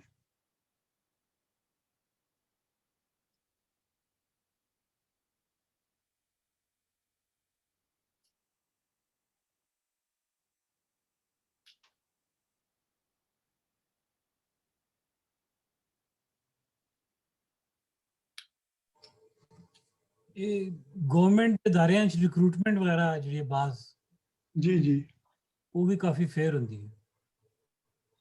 ਉਹ ਕਿਸ ਤਰੀਕੇ ਨਾਲ? ਮਸਲਨ ਕੰਪੀਟੀਸ਼ਨ ਐਗਜ਼ਾਮ ਹੁੰਦੇ ਨੇ, ਮਸਲਨ ਫੌਜ ਵਿੱਚ ਤੁਹਾਡੀ ਰਿਕਰੂਟਮੈਂਟ ਹੈ ਉਹ ਕਾਫੀ ਕੰਪੀਟੀਟਿਵ ਹੁੰਦੀ ਹੈ।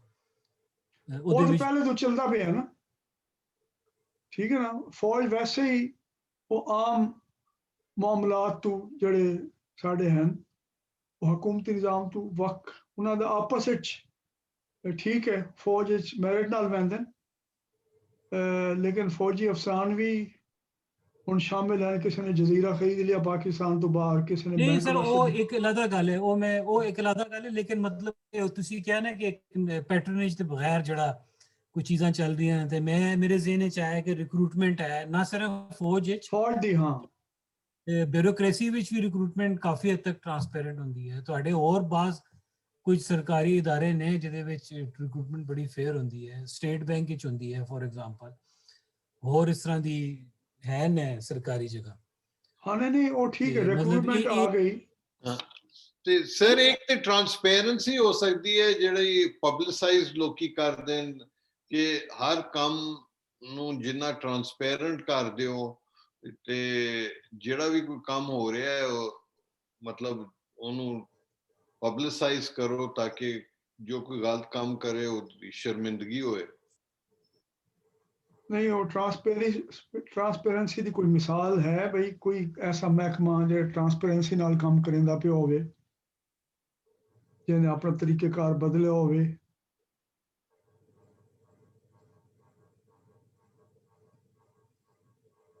ਪੁਰਾਣੇ ਤਰੀਕੇ ਨੂੰ? ਸਰ ਜੀ ਮੈਨੂੰ ਤੇ ਇੱਕ ਇਦਾਰੇ ਦਾ ਪਤਾ ਹੈ, ਉਹ ਸ਼ੌਕਤ ਖਾਨਮ ਦਾ ਹੈ, ਜਿਹੜਾ ਜਿੱਥੇ ਸਾਰਾ ਕੁਝ ਟ੍ਰਾਂਸਪੇਰੈਂਟ ਹੁੰਦਾ। ਕਿਹੜਾ? ਇਹ ਜਿਹੜਾ ਹਸਪਤਾਲ ਹੈ ਸ਼ੌਕਤ ਖਾਨਮ। ਸ਼ੌਕਤ ਖਾਨਮ, ਉਹ ਤਾਂ ਪ੍ਰਾਈਵੇਟ ਹੈ ਨਾ? ਹਾਂਜੀ, ਉਹ ਠੀਕ ਹੈ। ਹੈ ਜੀ, ਤੁਸੀਂ ਸਰਕਾਰੀ ਐਗਜ਼ਾਮਪਲ ਪੁੱਛ ਰਹੇ ਹੋ, ਸਰਕਾਰੀ ਕੋਈ?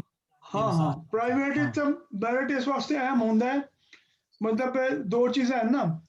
ਜੀ ਸਰ ਜੀ, ਸਰਕਾਰੀ ਇਦਾਰਾ ਹੈ ਉਸਨੇ ਤਾਂ ਮੈਰਿਟ ਤੇ ਕਰਨਾ, ਕਿਉਂਕਿ ਉਹਦੀ ਸਾਰੇ ਮੁਨਾਫੇ ਦਾ, ਉਹਦੀ ਕਾਮਯਾਬੀ ਦਾ ਉਸ ਤੇ ਹੈ, ਉਹਦੇ ਤੋਂ ਦਾਂਧਲੀ ਨਹੀਂ ਕਰ ਸਕਦਾ ਨਾ, ਆਖ ਸਕਦਾ ਕੋਈ ਵੀ ਯਾਰ ਮੇਰਾ ਕੰਮ ਕਰ ਦੇ। ਤੇ ਜਿਹੜਾ ਗੈਰ ਸਰਕਾਰੀ ਹੈ ਸ਼ੌਕਤ ਖਾਨਾ में ਲੋਕਾਂ ਦੇ ਇਤਮਾਦ ਤੇ ਚੱਲਦਾ ਹੈ, ਇਸ ਵਾਸਤੇ ਉਹਨਾਂ ਵਾਸਤੇ ਬੜਾ ਅਹਿਮ ਹੁੰਦਾ ਹੈ। ਕਮਰਸ਼ੀਅਲ ਬੈਂਕ ਦੀ ਮਿਸਾਲ ਨਹੀਂ ਦਿੱਤੀ ਸੀ ਮੈਂ, ਸਟੇਟ ਬੈਂਕ ਦੀ ਮਿਸਾਲ ਦਿੱਤੀ। ਕਮਰਸ਼ੀਅਲ ਬੈਂਕ ਵਿੱਚ ਤੁਹਾਨੂੰ ਪਤਾ ਮੁਨਾਫਾ ਕਮਾਉਣਾ ਹੁੰਦਾ ਹੈ, ਤੇ ਉਹ ਜਿਹੜਾ ਸਟਾਫ ਕੋਈ ਹੋਏਗਾ ਜਿਹੜਾ ਪੈਸੇ ਜ਼ਿਆਦਾ, ਤੇ ਉਹ ਫਿਰ ਮੈਰਿਟ ਨਹੀਂ ਅਗਰ ਕਰਨਗੇ ਤੇ ਉੱਤੇ ਬੈਠ ਜਾਏਗਾ ਨਾ, ਕਾਰੋਬਾਰ ਹੀ ਬੈਠ ਜਾਏਗਾ। ਹਾਂ ਨਹੀਂ, ਮੈਂ ਉਮਰ ਇਹ ਪੁੱਛਣਾ ਚਾਹੁੰਦਾ ਕਿ ਕਿੱਥੇ ਜਿਹੜਾ ਪਹਿਲੇ ਤੋਂ ਮੌਜੂਦ ਹੈ ਪੈਟਰਨੇਜ ਦਾ ਨਿਜ਼ਾਮ, ਉਹਨੂੰ ਭੰਨ ਕੇ, ਉਹਨੂੰ ਖਤਮ ਕਰਕੇ ਉਸ ਤੋਂ ਵੱਖਰਾ ਨਿਜ਼ਾਮ ਕਾਇਮ ਕੀਤਾ, ਉਹਦੀ ਕੋਈ ਮਿਸਾਲਾਂ ਹਨ? ਸਰ ਇਹ ਜਿਹੜੀ ਐਸੈਟ ਡਿਕਲੇਰੇਸ਼ਨ ਹੈ, ਜਿਹੜੀ ਪਬਲਿਸਾਈਜ਼ ਹੁੰਦੀ ਹੈ ਹਾਈ ਗਵਰਨਮੈਂਟ ਅਫੀਸ਼ੀਅਲਸ ਦੀ, ਜਿੱਥੇ ਉਹਨਾਂ ਨੂੰ ਸਾਰੇ ਆਪਣੇ ਐਸੈਟਸ, ਰਿਸ਼ਤੇਦਾਰਾਂ ਦੇ ਐਸੈਟ ਡਿਕਲੇਅਰ ਕਰਨੇ ਹੁੰਦੇ ਨੇ, ਉਹ ਇੱਕ ਮਿਸਾਲ ਹੋ ਸਕਦੀ ਹੈ ਇਸ ਟ੍ਰਾਂਸਪੇਰੈਂਸੀ ਦੀ। ਉਹ ਕਿਤਨੇ ਹੱਦ ਤੱਕ ਹੁੰਦਾ ਪਿਆ ਹੈ ਐਸਾ ਨਹੀਂ ਪਤਾ। ਇਹ ਜੀ ਮੈਨੂੰ ਤੇ ਨਹੀਂ ਪਤਾ ਕਿਸ ਹੱਦ ਤੱਕ, ਪਰ ਜਿਹੜੇ ਕੋਈ ਨੋਨ ਪੋਜੀਸ਼ਨਸ ਹਨ ਜੈਸੇ ਪਾਰਲੀਮੈਂਟ ਵਿੱਚ ਤੇ ਇੱਥੇ, ਉਹ ਪਤਾ ਹੈ, ਪਰ ਜਨਰਲੀ ਨਹੀਂ ਪਤਾ। ਨਹੀਂ ਸਰ, ਮੇਰੇ ਨਹੀਂ ਖਿਆਲ ਕਿ ਕੋਈ ਇਸ ਤਰ੍ਹਾਂ ਦੀ ਚੀਜ਼ ਹੈ। ਹਾਂ, ਤੁਸੀਂ ਉਹ ਜਿਹੜੇ ਸਿਆਸਤਦਾਨਾਂ ਦੀ ਗੱਲ ਕਰ ਰਹੇ ਹੋ, ਉਹਨਾਂ ਦਾ ਬਿਲਕੁਲ ਹੈ, ਉਹਨਾਂ ਦੇ ਐਸੈਟ ਡਿਕਲੇਅਰ ਹੁੰਦੇ ਨੇ, ਈਵਨ ਆਪਣੇ ਜਦੋਂ ਉਹ ਇਲੈਕਸ਼ਨ ਵਾਸਤੇ ਫਾਈਲ ਕਰਦੇ ਨੇ ਨੋਮੀਨੇਸ਼ਨਸ ਵਗੈਰਾ, ਉਹਦੇ ਵਿੱਚ ਡੈਫੀਨੇਟਲੀ, ਔਰ ਬੜੇ ਬੜੇ ਮਸ਼ਹੂਰ ਲੋਕਾਂ ਦਾ ਨਾਮ ਵੀ ਆਉਂਦਾ ਹੈ ਟੀਵੀ ਤੇ ਅਖਬਾਰਾਂ ਤੇ ਕਿ ਬਈ ਇਹਦੇ ਇੰਨੇ ਅਸਾਸੇ ਨੇ, ਇੰਨਾ ਟੈਕਸ ਦਿੱਤਾ ਹੈ। ਲੇਕਿਨ ਕਿਸੇ ਸਰਕਾਰੀ ਮਹਿਕਮੇ ਦੇ ਕਿਸੇ ਸਰਬਰਾਹ ਦਾ ਜਾਂ ਕੋਈ ਇਸ ਤਰ੍ਹਾਂ ਮੈਂ ਤੇ ਨਹੀਂ ਸੁਣਿਆ। ਸਰ ਫॉर ਇੰਸਟੈਂਸ ਪਾਕਿਸਤਾਨ ਦੇ ਤੇ ਮੈਨੂੰ ਨਹੀਂ ਪਤਾ, ਪਰ ਤੁਸੀਂ ਸੁਣਿਆ ਹੋਵੇਗਾ ਕਿ ਫਿਨਲੈਂਡ ਵਿੱਚ ਉਹਨਾਂ ਨੇ ਸਾਰੇ ਲੋਕਾਂ ਦੇ ਸਾਰੇ ਟੈਕਸ, ਸਾਰੇ ਸੈਲਰੀ, ਸਾਰਾ ਕੁਝ ਟ੍ਰਾਂਸਪੇਰੈਂਟ ਕਰਤਾ ਹੈ। ਕੋਈ ਵੀ ਆਪਣੀ ਸੈਲਰੀ ਜਾਂ ਇਨਕਮ ਛੁਪਾ ਨਹੀਂ ਸਕਦਾ। हाँ, वो तो बड़ी गल ठीक है ना। पाकिस्तान वाला अगर वापस आविए, अगर वो एसेट डिक्लेरेशन का काम एग्जांपल देती है, मैं माफी चाहना, वो बिल्कुल ਤੁਸੀਂ ਠੀਕ ਫਿਨਲੈਂਡ ਦੀ एग्जांपल ਦਿੱਤੀ ਹੈ, ਲੇਕਿਨ ਬਾਵਜੂਦ ਇੰਨੀਆਂ ਚੀਜ਼ਾਂ ਦੇ ਉੱਥੇ ਫਿਰ ਵੀ ਕਰਪਸ਼ਨ ਹੋ ਜਾਂਦੀ। ਫਿਨਲੈਂਡ ਜੈਸੇ ਮੁਲਕ ਵਿੱਚ ਵੀ ਕਰਪਸ਼ਨ ਹੋ ਜਾਂਦੀ, ਟਰਸਟ ਮੀ। हाँ लेकिन साढ़े तो पनामा लीग से इतने सारे ना आ गए, अगर ऐसे डिक्लेरेशन सही तरीके नाल होंदी पई होवे, वो भी सही तरीके नाल नहीं होए ना, बस पनामा ना तो नहीं आने चाहिए हैं।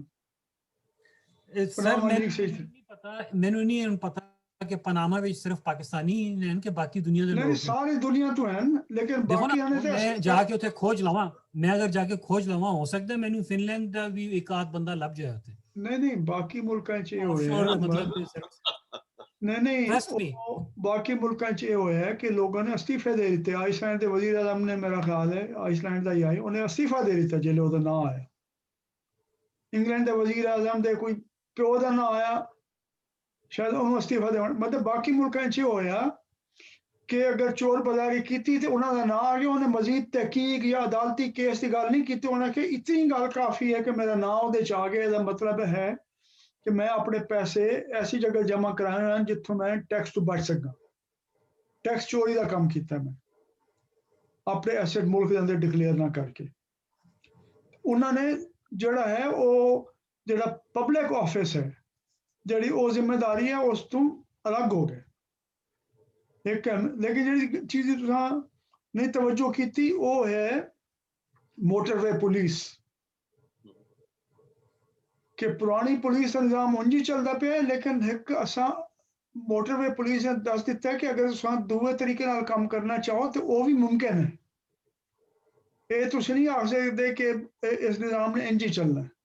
ਨਹੀਂ ਸਰ, ਉਹ ਮੈਂ ਮਾਫੀ ਚਾਹਨਾ, ਉਹ ਮੇਰੇ ਜ਼ਿਹਨ ਵਿੱਚ ਵੀ ਐਗਜ਼ਾਮਪਲ ਆਈ ਸੀ ਮੋਟਰਵੇ ਦੀ, ਮੈਂ ਦਿੱਤੀ ਇਸ ਵਾਸਤੇ ਨਹੀਂ ਕਿ ਉਹ ਇੱਕ ਨਵੀਂ ਚੀਜ਼ ਬਣੀ ਹੈ। ਮੈਂ ਸਮਝਿਆ ਸੀ ਤੁਸੀਂ ਕਹਿ ਰਹੇ ਹੋ ਕਿ ਕੋਈ ਪੁਰਾਣਾ ਮਹਿਕਮਾ ਹੈ ਤੇ ਉਹਨੇ ਇਹ ਜਿੱਦਤ ਲੈ ਕੇ ਆਇਆ ਹੋਇਆ। ਮੈਂ ਉਸ ਪੈਰਾਡਾਈਮ ਵਿੱਚ ਸੋਚ ਰਿਹਾ ਸੀ। हाँ नहीं मतलब वो महकमा तो पुलिस का है ना। ਦੇਖੋ ਨਾ, ਮੋਟਰਵੇ ਬਣਿਆ ਉਹਨਾਂ ਨੇ ਕਿਹਾ ਯਾਰ ਅਸੀਂ ਨਵੀਂ ਜਿਹੜੀ ਫੋਰਸ ਹੈ ਨਾ ਇੰਟਰੋਡਿਊਸ ਕਰ ਰਹੇ ਹਾਂ। ਤੁਸੀਂ ਦੀ ਇੱਕ ਐਗਜ਼ਾਮਪਲ ਇੱਕ ਛੋਟੀ ਜੀ ਇਸ ਤਰ੍ਹਾਂ ਹੈ ਕਿ ਤੁਹਾਨੂੰ ਯਾਦ ਹੋਣਾ ਹੈ ਕਿ ਇਹਨਾਂ ਨੇ ਟ੍ਰੈਫਿਕ ਵਾਰਡਨ ਦਾ ਸਿਸਟਮ ਇੰਟਰੋਡਿਊਸ ਕੀਤਾ ਸੀ ਲਾਹੌਰ, ਪੰਜਾਬ ਵਿੱਚ, ਮੁxtਲਿਫ ਸ਼ਹਿਰਾਂ 'ਚ, ਪਰਵੇਜ਼ ਲਾਈ ਦੇ ਜ਼ਮਾਨੇ 'ਚ। जी जी ਪਰਫਾਰਮ ਕਰ ਰਹੇ ਸਨ, ਇਹਦੇ 'ਚ ਕੋਈ ਸ਼ੱਕ ਨਹੀਂ। ਲੇਕਿਨ ਹੁਣ ਉਹਨਾਂ ਦੇ ਵਿੱਚ ਖਬਰਾਂ ਆ ਰਹੀਆਂ ਨੇ ਕਿ ਵੀ ਉਹ ਕਿਸ ਤਰ੍ਹਾਂ ਵਿੱਚ ਕਰਪਸ਼ਨ ਸਮਾ ਗਈ ਔਰ ਤੇ ਮਤਲਬ ਉਹ ਪੁਰਾਣੀ ਡਗਰ ਤੇ ਉਹ ਵੀ ਚੱਲਣਾ ਸ਼ੁਰੂ ਹੋ ਗਿਆ। ਹੁਣ ਇਹਦੀ ਜਿਹੜੀ ਅਹਿਮ ਗੱਲ ਜੀ, ਇਹਦੇ ਜਿਹੜੀ ਅਸਲ ਅਹਿਮ ਗੱਲ ਹੈ ਨਾ ਕਿ ਨਵਾਂ ਨਿਜ਼ਾਮ ਤੁਸੀਂ ਕਾਇਮ ਕਰਨ ਦਿਓ, ਉਹ ਦੇ ਕਾਮਯਾਬੀ ਨਾਲ ਚੱਲਣ ਵਾਸਤੇ ਤੇ ਪੁਰਾਣੇ ਨਿਜ਼ਾਮ ਨੂੰ ਅਗਰ ਤਬਦੀਲ ਕਰਨ ਦੇ ਦੋਵਾਂ ਵਾਸਤੇ ਇਹਦਾ ਤਾਲੁਕ ਸਿਰਫ ਹੁਕਮਰਾਨਾਂ ਨਾਲ ਨਹੀਂ ਹੈ, ਇਹਦਾ ਲੋਕਾਈ ਦੇ ਨਾਲ ਵੀ ਤਾਲੁਕ ਹੈ। ਸਭ ਤੋਂ ਅਹਿਮ ਗੱਲ ਇਹ ਹੈ ਕਿ ਉਹ ਲਵਣ ਤੇ ਦੇਵਣ ਵਾਲੇ ਦੋਵੇਂ ਸ਼ਾਮਿਲ ਹੈ। ਜਜਮਾਨੀ ਨਿਜ਼ਾਮ ਤਾਂ ਕਾਇਮ ਰਹਿੰਦਾ ਹੈ ਕਿ ਜਿਸ ਬੰਦੇ ਨੇ ਫਾਇਦਾ ਚਾਹਣਾ ਹੈ ਉਹਦਾ ਯਾਰ ਮੈਂ ਆਪਣਾ ਕੰਮ ਕਢਾਓ, ਲਾਨਤ ਭੇਜੋ, ਬਾਕੀ ਜਿਵੇਂ ਹੁੰਦਾ ਰਹੇ, ਮੈਂ ਬਾਕੀਆਂ ਦੇ ਹੱਕ ਦੇ ਵਾਸਤੇ ਤੇ ਬਾਕੀਆਂ ਨਾਲ ਰਲ ਕੇ ਕੋਈ ਤਬਦੀਲੀ ਕਰਨ ਵਾਸਤੇ ਕਿਉਂ ਕੰਮ ਕਰਾਂ। ਮੈਨੂੰ ਜਿਹੜਾ ਨਾ ਆਪਣੇ ਕੰਮ ਕਢਾਉਣਾ ਚਾਹੀਦਾ ਹੈ। ਬਾਕੀ ਜਿਵੇਂ ਸਾਡਾ ਮੁਹਾਵਰਾ ਬਣਿਆ ਹੈ, ਤੂੰ ਆਪਣੀ ਨਬੇੜ ਤੈਨੂੰ ਹੋਰ ਨਾਲ ਕੀ, ਤੂੰ ਗੱਠੜੀ ਸੰਭਾਲ ਤੈਨੂੰ ਚੋਰ ਨਾਲ ਕੀ, ਅਸਾਂ ਉਹਦਾ ਉਹ ਵੀ ਬਣਾਇਆ ਹੋਇਆ ਜਵਾਜ਼। ਲੇਕਿਨ ਅਸਲ ਗੱਲ ਇਹ ਹੈ ਕਿ ਆਪ ਜਿਹੜੇ ਕੱਲੇ ਦਾਣਾ ਹੋਣ ਦੀ ਸੋਚ ਤੋਂ ਜੇ ਤੱਕ ਆਮ ਲੋਕ ਨਾ ਨਿਕਲਣ ਤੇ ਜਜਮਾਨੀ ਦਾ ਨਿਜ਼ਾਮ ਨਹੀਂ ਬਣਿਆ ਜਾ ਸਕਦਾ। ਜਾਂ ਅਗਰ ਨਵਾਂ ਬਣ ਗਿਆ ਉਹਦੇ ਵੱਧ ਰਸਤਾ ਕੱਢ ਲੈਣਾ, ਯਾਰ ਮੇਰਾ ਕੰਮ ਹੋ ਵੰਜੇ, ਮੈਂ ਕਤਾਰ ਬਣ ਕੇ ਅੱਗੋਂ ਨਿਕਲ ਵੰਜਾਂ, ਬਾਕੀ ਖਲੋਤੇ ਰਹਾਂ। ਇਹ ਅਹਿਮ ਗੱਲ ਹੈ। लेकिन ਇਹਦੇ ਬਾਵਜੂਦ ਕੁਝ ਤਾਂ ਐਸੀ ਚੀਜ਼ਾਂ ਹਨ ਜਿਹੜੀ ਸਰਕਾਰ ਨੇ, ਜਿਹੜਾ ਤੁਹਾਨੂੰ ਜ਼ਿਕਰ ਕੀਤਾ ਹੈ, ਡਿਜੀਟਾਈਜ਼ੇਸ਼ਨ ਕਰ ਦਿੱਤੀ, ਮੋਟਰਵੇ ਪੁਲਿਸ ਬਣਾ ਦਿੱਤੀ। ਲੇਕਿਨ ਕੁਝ ਐਸੇ ਲੋਕ ਹਨ ਸਰਕਾਰ ਦੇ ਅੰਦਰ ਵੀ ਜਾਂ ਸਰਕਾਰੀ ਨਿਜ਼ਾਮ ਤੋਂ ਬਾਹਰ ਵੀ, ਜਿਨ੍ਹਾਂ ਨੇ ਇੱਕ ਨਵੇਂ ਤਰੀਕੇ ਨਾਲ ਉਹਨਾਂ ਕੰਮਾਂ ਨੂੰ ਕਰਨ ਦਾ ਤਰੀਕਾ ਲੱਭਿਆ, ਜਜਮਾਨੀ ਨੂੰ ਖਤਮ ਕਰਕੇ, ਲੋਕਾਈ ਨੂੰ ਨਾਲ ਰਲਾ ਕੇ, ਕੱਲੇ ਦੀ ਬਜਾਏ ਸਾਰਿਆਂ ਦਾ ਮਸਲਾ ਇਕੱਠਾ ਹੱਲ ਕਰਨ ਦੇ, ਇਹਸਾਨ ਦੀ ਬਜਾਏ ਹੱਕ ਦੇ ਤੌਰ ਤੇ ਦੇਣ ਦੇ, ਇਸ ਕਿਸਮ ਦੇ ਕੰਮ ਪਾਕਿਸਤਾਨ ਵਿੱਚ ਹੋਏ ਹਨ ਲੋਕਾਂ ਨੇ। ਅੱਛਾ, ਸਭ ਤੋਂ ਆਸਾਨ ਜਿਹੜਾ ਤਰੀਕਾ ਹੈ, ਸੁਮੈਰਾ ਨੇ ਪੁੱਛਿਆ ਜੀ ਕੋਈ ਕਿਤਾਬ ਦੱਸੋ। ਉਹ ਤਾਂ ਇੱਕ ਤਰੀਕਾ ਇਹ ਹੈ ਕਿ ਤੁਸੀਂ ਰਮੋਨ ਮੈਗਸੈਸੇ ਅਵਾਰਡ ਦੀ ਵੈਬਸਾਈਟ ਤੇ ਚਲੇ ਵੰਜੋ। ਇਹ ਫਿਲੀਪੀਨ ਦੇ ਸਦਰ ਹਨ, ਉਹਨਾਂ ਦੇ ਵੱਲੋਂ ਇਹ ਅਵਾਰਡ ਮਿਲਦਾ ਹਰ ਸਾਲ। ਇਹਨੂੰ ਏਸ਼ੀਆ ਦਾ ਨੋਬੈਲ ਪ੍ਰਾਈਜ਼ ਵੀ ਆਖਦੇ ਆ। ਉਹਦੇ ਮੇਰੇ ਖਿਆਲ ਘੱਟ ਤੋਂ ਘੱਟ 6 ਪਾਕਿਸਤਾਨੀ ਹਨ ਜਿਨ੍ਹਾਂ ਨੂੰ ਇਹ ਅਵਾਰਡ ਮਿਲੇ। ਉਹਦੇ ਵਿੱਚ ਕਈ ਸਰਕਾਰੀ ਅਫਸਰਾਨ ਵੀ ਸ਼ਾਮਿਲ ਹਨ। ਜਿਹੜੇ ਲੋਕ ਬਹਾਨਾ ਬਣਾਉਂਦੇ ਹਨ ਜੀ ਮੈਂ ਤਾਂ ਸਰਕਾਰੀ ਮੁਲਾਜ਼ਮ ਹਾਂ, ਮੈਂ ਤਾਂ ਕੁਝ ਨਹੀਂ ਕਰ ਸਕਦਾ, ਮੇਰੇ ਤੇ ਹੱਥ ਪੱਲੇ ਕੁਝ ਨਹੀਂ, ਮੇਰੇ ਹੱਥ ਬੰਨੇ ਹੋਏ, ਜਾਂ ਉਹਦਾ ਇਹ ਬਹਾਨਾ ਬਣਾਉਂਦੇ ਹਨ ਚੋਰ ਬਾਜ਼ਾਰੀ ਦਾ ਹਿੱਸਾ ਬਣਨ ਦਾ। ਜਾਂ ਇੱਕ ਸਾਡਾ ਇੱਕ ਯਾਰ ਆਈ ਜਿਹੜਾ UN ਵਿੱਚ ਕੰਮ ਕਰਦਾ ਹੈ, ਉਹਦੇ ਵਿੱਚ ਉਹਦੇ ਉੱਤੇ ਬਾਅਦ ਔਕਾਤ ਕੋਈ ਦਬਾਅ ਪੈਂਦਾ ਹੈ ਜਾਂ ਉੱਤੋਂ ਗੱਲ ਕੀਤੀ ਤਾਂ ਫਿਰ ਅਸਾਂ ਉਹਨੂੰ ਕੋਈ ਪੁੱਛਦੇ ਹੁੰਦੇ ਹਾਂ, ਉਹਨੇ ਇਹਦਾ ਜਵਾਬ ਬਣਾਇਆ ਹੈ। कहता है जी मेरी ट्रेनिंग हो गई पहले किस मैं सरकारी मुलाजिम हूँ, शायद सिविल सर्विस आई कि मैं जो दफ्तर गया तो मेरा जोड़ा है ना वो जोड़ा बॉस आई उत्ते मेरा जो बंदा आई वो नमाजी परहेजगार हो सी, शायद शक्ल भी मुशर्रा हो सी। तो मैं उन्होंने पूछा जी ये तुम क्या काम करते हो? उन्होंने ये जवाब बनाया, उन्होंने कहा जी सरकारी दफ्तर जो ना कंजरी का कोठा है, इतने तुम पाक साफ होने की कोशिश नहीं कर सकते। उन लोगों ने जवाब बनाया हुआ इतने तुम हर जायज नाजायज काम करना है जोड़ा आवे। लेकिन कुछ ऐसे लोग हैं, रमोन मैगसेसी अवार्ड उन्होंने जिक्र होया, जिन्होंने इस निज़ाम को भन के ऐसा निज़ाम बनाने की कोशिश की है जोड़े लोगों ने जो हक है उन्होंने मिलना चाहिए, हक के तौर पर, एहसान के तौर पर नहीं मिलना चाहिए, कल्ले कल्ले सब नहीं मिलना चाहिए। ਉਹਦੇ 'ਚ ਇੱਕ ਅਦੀਬ ਰਿਜ਼ਵੀ ਸਾਹਿਬ ਦਾ ਵੀ ਕੇਸ ਹੈ ਜਿਹੜਾ ਸਿੰਧ ਇੰਸਟੀਚਿਊਟ ਆਫ ਯੂਰੋਲੋਜੀ ਦੇ ਵਿੱਚ ਕਰਾਚੀ ਦੇ ਵਿੱਚ। ਉਹਦੇ ਵਿੱਚ ਜਿਹੜਾ ਅਖਤਰ ਹਮੀਦ ਖਾਨ ਦਾ ਵੀ ਜ਼ਿਕਰ ਹੈ, ਉਹਦੇ ਸ਼ੁਐਬ ਸੁਲਤਾਨ ਖਾਨ ਸਾਹਿਬ ਦਾ ਵੀ ਜ਼ਿਕਰ ਹੈ ਜਿਹੜੇ ਬਿਊਰੋਕਰੇਟ ਹਨ।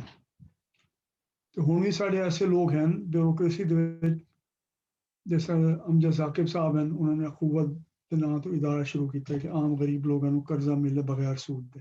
ਉਹ ਪ੍ਰੋਫੈਸਰ ਯੂਨਸ ਤੋਂ ਇੱਕ ਕਦਮ ਅੱਗੋਂ ਚਲੇ ਗਏ। ऐसे बहुत सारे लोग हैं जिन्होंने काम किए हैं लोगों को रिहायश मिलने वास्ते, कर्जा मिलने वास्ते, सैनिटेशन मिलने वास्ते, बहुत सारी चीज़ ਉਹਦੇ वास्ते। बुनियादी गल ਜਿਹੜੀ है सब तो औखी ਜਿਹੜੀ ट्रांसपेरेंसी की भी गल इस वास्ते अहम है कि कोई चीज़ कोई लुका ना सके ਤੇ ਕੋਈ ਮੈਰਿਟ ਤੋਂ ਹਟ ਕੇ ਫੈਸਲਾ ਨਾ ਕਰ ਸਕੇ। ਲੇਕਿਨ ਇਹ ਜਜਮਾਨੀ ਦੇ ਖਤਮ ਨਾ ਹੋਣ ਦੇ ਵਿੱਚ ਜਿਹੜੀ ਵੱਡੀ ਰੁਕਾਵਟ, ਜਿਹੜੀ ਬੰਦਿਸ਼ ਹੈ ਜ਼ਿਹਨੀ, ਜਿਹੜਾ ਡੱਕਾ ਸਾਡੇ ਜ਼ਿਹਨ ਨੂੰ ਲੱਗਿਆ ਹੋਇਆ, ਸਾਨੂੰ ਆਮ ਲੋਕਾਂ ਨੂੰ ਇਸ ਗੱਲ ਤੇ ਇਤਮਾਦ ਵੀ ਨਹੀਂ ਹੁੰਦਾ ਬਿਲਕੁਲ ਕਿ ਅਸਾਂ ਸਰਕਾਰ ਕੋਲ ਕੋਈ ਕੰਮ ਕਰਵਾ ਸਕਦੇ ਹਾਂ ਜਾਇਜ਼ ਤਰੀਕੇ ਨਾਲ ਜਾਂ ਸਰਕਾਰ ਦੇ ਤਰੀਕੇ ਨੂੰ ਬਦਲ ਸਕਦੇ। ਸਰਕਾਰ ਤੇ ਇਤਮਾਦ ਜਿਹੜਾ ਹੈ ਨਾ वो इतना तले है कि इस वास्ते लोगों ने वो दिल ही छोड़ दिता, यार ये काम हो ही नहीं सकता, इन्हों करने की लोड़ के ये सिर क्यों खपाओ, ये नुकसान क्यों चाहो। लेकिन कुछ ऐसे लोग हैं सरकार के अंदर आंदे हुए जिन्होंने अपनी हैसियत को इस्तेमाल किया। कुछ बाहर तो लोग हैं जिन्होंने ये गल समझ आ गई कि सरकार दे विच तुसां तरीका लभ सकते हो सरकार दे नाल इतमाद कायम करने का, उन्होंने नाल रल मिल के कायम करने का, नवा तरीका दसन का ते नवे तरीके नूं वो जारी करने का, उधर चलते रहना। ये बहुत सारे काम होए, ये तुहानूं पढ़न की जरूरत है। ਜਿਹੜੇ ਅਸਾਂ ਲੋਕਾਂ ਨੇ रिवायती सियासी लिटरेचर या तरजीह पढ़िया, असां इन्हां चीज़ां नूं कोई अहमियत नहीं देंदे, क्योंकि आम तौर पर जिसले असां तब्दीली की गल करने या असां सियासी जमात की हवाले नाल सोचने या असां सियासी तरीके नाल लड़ाई करने सोचने कि हड़ताल करनी है, मार्च करना है, मुतालबे करने हैं, कानून बदलने के बावजूद ही जिस कामरान ने आख्या कि नवा ना आवेंदा काम पुराने होंदे रहंदे। लेकिन जे उन्होंने पूरा तब्दील करना अंदरों बुढ़ू पटना है तो वह यह तरीका है कि कोई एक मसला पकड़ के सरकार के किसी एक महकमे को पकड़ के ਉਹਦਾ ਜਿਹੜਾ ਕੰਮ ਦਾ ਤਰੀਕਾ ਹੈ ਉਹਨੂੰ ਸਮਝ ਕੇ ਉਹਦਾ ਮੁਤਬਾਦਲ ਤਰੀਕਾ ਕਰਨ ਵਾਸਤੇ ना सिर्फ पॉलिसी में तब्दीली करो बल्कि अमली तौर पर ਉਹਦਾ ਰਸਤਾ ਕੱਢ ਕੇ ਸਰਕਾਰ ਨੂੰ ਵਿਖਾਓ। ਸਰਕਾਰ ਦੇ ਅੰਦਰ ਜਿਹੜੇ ਲੋਕ ਬੈਠੇ ਹੁੰਦੇ ਨੇ ਆਪਣੀ ਸਭ ਤਰਬੀਅਤ ਦੇ ਬਾਵਜੂਦ ਮੈਰਿਟ ਤੇ ਆਉਣ ਦੇ ਬਾਵਜੂਦ ਉਹਨਾਂ ਦਾ ਇਲਮ ਉਹਨਾਂ ਦਾ ਤਜਰਬਾ ਬਹੁਤ ਮਹਦੂਦ ਹੁੰਦਾ ਤੇ ਲੋਕਾਂ ਦਾ ਉਹਨਾਂ ਤੇ ਇਤਮਾਦ ਹੀ ਨਹੀਂ ਹੁੰਦਾ। ਕਰਨਾ ਵੀ ਚਾਹਣ ਤਾਂ ਨਹੀਂ ਕਰ ਸਕਦੇ। लेकिन कुछ लोग हैं जिन्होंने इल्म सीखा है पहले लोगों का इतमाद हासिल करना बस सरकार नाल मुकालमा करना उन्हों का इतमाद हासिल करना ये तो है जिसको आखते हैं इंस्पिरेशन कि लोगों को आखना यार अपना हक मंगो उन्होंने इंस्पायर करना उन्होंने अपने हक दे उन्होंने कट्ठे करना कि यार तुम कट्ठे करो सुरल के काम करे सो तो काम हो सी सरकार ही जो कोई बंदे लभना कि जिन्होंने अंदर उन्होंने जमीर जिंदा होए काम करने तैयार हो। लेकिन दूई गल होंदी ऑपरेशन है दो टंगा ते चलना है जो ऑपरेशनल तरीका तुम ऐसा कट के नहीं ले आते कि जिस नाल तुम दसेंदे कि भाई ये काम सारे हो सकते हैं। इसका नवा तरीका करने का यह है ट्रांसपेरेंसी सिर्फ उसका एक हिस्सा है होर भी चीज़ां चाहिए। अगर इंस्पिरेशन तो ऑपरेशन दोवें करे सो कि लोगों नाल भी जुड़त बनाए सो सरकार दे नाल भी जुड़त बनाए सो तो तरीका भी ऐसा कट के लिया सो जेड़े उत्ते काम हो सके वो तब्दीली का काम कर सकते हो। इस शोबे दे विच लोगों ने काम किया है लोगों की बुनियादी सेहत की लोड़ां पूरे करने वास्ते सैनिटेशन का निज़ाम तब्दील करने वास्ते पानी का निज़ाम क्योंकि हुण पाकिस्तान कोई 4000 रिपोर्ट है कुछ अर्सा पहले पानी दी स्कीमां बंद पईयां एक स्कीम 1.5 to 2.5 करोड़ नाल बनदी उन्होंने दोबारा बहाल करना सैनिटेशन का निज़ाम खराब होया है उन्होंने बहाल करना स्कूल बंद पैन हेल्थ सेंटर उन्होंने चलावना इस तरह लोगों को जो गैर कानूनी नाल कब्जे नाल माफिया जमीन जरिए मिलदियां ऐसा निज़ाम कायम करना कि उदू कानूनी शक्ल दे दो कानूनी तौर पर हक दे दो कागजात दे दो लेकिन नवा तरीका मुतारफ कर दो खत्म होने ये सारे काम पाकिस्तान के लोगों ने किए जिथे माफिया ने जमीन से कब्जा करने की कोशिश की रोकने के तरीके भी किए हैं। ये जोड़े काम होए ये समैरा तो मैंने आख्या इन्हों की केस स्टडीज हुई हैं वो केस स्टडीज की मैं तुहानू भेज सकना फहरिस्त भी लेकिन उस वास्ते अहम गल ये है कि वो तुसा केस स्टडीज नू पढ़ो ਉਹਦੇ ਵੇਖਣ ਦੀ कोशिश करो कि ਜਿਹੜੇ असां असूलों की गल करते पे हैं जिन्हां की बुनियाद नाल रलावण ते रल वरतण ते होवे इल्म ते होवे अकल की बुनियाद ते होवे सांझ ते होवे ਉਹਦਾ ਕਿਹੜਾ तरीका है। ये ਜਿਹੜੇ प्रोग्राम हैं जिन्हों ने किया है इन्होंने अमली तौर पर किहड़े तरीके वरते उन्होंने कायम करने वास्ते ये सब तो अहम गल ਉਹਦੀ मैं कुछ मिसालां तुहानू दे भी सकना एक मैं मिसाल तुहानू दे देना क्योंकि साढ़े कोल 6 मिनट रह गए ते लेकिन अहम गल यह कि असां जरा इन्हां खुद चीज़ां वाल तवज्जो करना शुरू करिए इन्हां ते विचार करना शुरू करिए इन्हां दी परख परचोल करना शुरू करिए इन्हां नू जानन दी कोशिश करिए ते ये वेखिए कि आया कितना है साड़ी जो सब तो बड़ा डक्का इन्हों के राह वो साढ़े अपने जहन की लाई बंदिशां है या तो आखते कि ये काम हो नहीं सकता या समझते हैं कि यार ये काम करने का तरीका ठीक कोई नहीं कोई वड्डा तरीका होना चाहिए एक ही हल्ले दे विच उत्तों सरकार तब्दील हो वंजे हर शय बदल वंजे जो असां वेख सकें कि कदाई नहीं हुई जितनी फौजी हुकूमत आई वो दावा करके आई मौजूदा हुकूमत भी आई उत्तों कोई एक जादू की वो छड़ी कोई नहीं चलावन हर शय अंदर तब्दील हो सी तले करना पौसी एक गली एक महल्ले दे विच ते नवें तरीके नाल जिहदे विच लोकां नूं नाल रलाउणा है सरकार नूं भी नाल रलाउणा है ते रस्ता ऐसा कढना है जिस नाल सरकार दे काम आसान होणगे। मैं तुहानूं छोटी जी मिसाल दे देना ते उस तो बाद मैं गल खत्म करे सां बात असां अगली दफा इस ते चल सकदे हां। बलवाल एक शहर है साडा ਉਹਦੇ ਵਿੱਚ मेरा एक बेली है नज़ीर अहमद भट्टू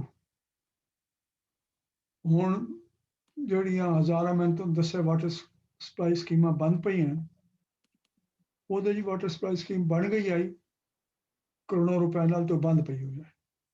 ਨਾ ਪਾਣੀ ਕਿਸੇ ਨੂੰ ਮਿਲਦਾ ਪਿਆ ਹੈ, ਨਾ ਪਾਣੀ ਦਾ ਬਿੱਲ ਮਿਲਦਾ ਪਿਆ ਹੈ ਹਕੂਮਤ ਨੂੰ, ਉਹ ਪਿਆ ਹੋਇਆ ਹੈ।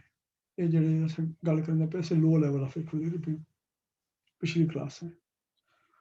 ਉੱਥੋਂ ਦਾ ਇੱਕ ਬੰਦਾ ਹੈ, ਉਹਨੂੰ ਵੱਟੂ ਸਾਹਿਬ ਦਾ ਪਤਾ ਹੈ ਕਿ ਵੱਟੂ ਬੜਾ ਗੁਣੀ ਆਦਮੀ ਹੈ, ਉਹਨੂੰ ਲੋਕਾਂ ਤੇ ਸਰਕਾਰ ਦੋਵਾਂ ਨਾਲ ਕੰਮ ਕਰਨ ਦਾ ਵੱਲ ਆਉਂਦਾ। ਉਹਨੇ ਆਖਿਆ ਜੀ ਤੁਸੀਂ ਵੱਟੂ ਸਾਹਿਬ ਜ਼ਰਾ ਸਾਡੀ ਮਦਦ ਕਰੋ, ਇਸ ਸਕੀਮ ਨੂੰ ਜ਼ਰਾ ਬਹਾਲ ਕਰਵਾ ਦਿਓ, ਦੁਬਾਰਾ ਚਲਾ ਦਿਓ। ਵੱਟੂ ਨੇ ਮੰਨ ਕੇ ਨਾ ਪਹਿਲੇ ਉਸ ਦੇ ਇੱਕ ਉਸ ਇਲਾਕੇ ਵਿੱਚ ਜਿਹੜੇ ਘਰ ਹਨ ਨਾ, ਉਹਨਾਂ ਨਾਲ ਲੋਕਾਂ ਨਾਲ ਮੁਕਾਲਮਾ ਸ਼ੁਰੂ ਕੀਤਾ ਵੀ ਪਾਣੀ ਮਿਲਦਾ ਪਿਆ ਨਹੀਂ ਮਿਲਦਾ ਪਿਆ, ਕੀ ਸ਼ਿਕਾਇਤ ਹੈ, ਪਾਣੀ ਆਉਂਦਾ ਹੀ ਨਹੀਂ।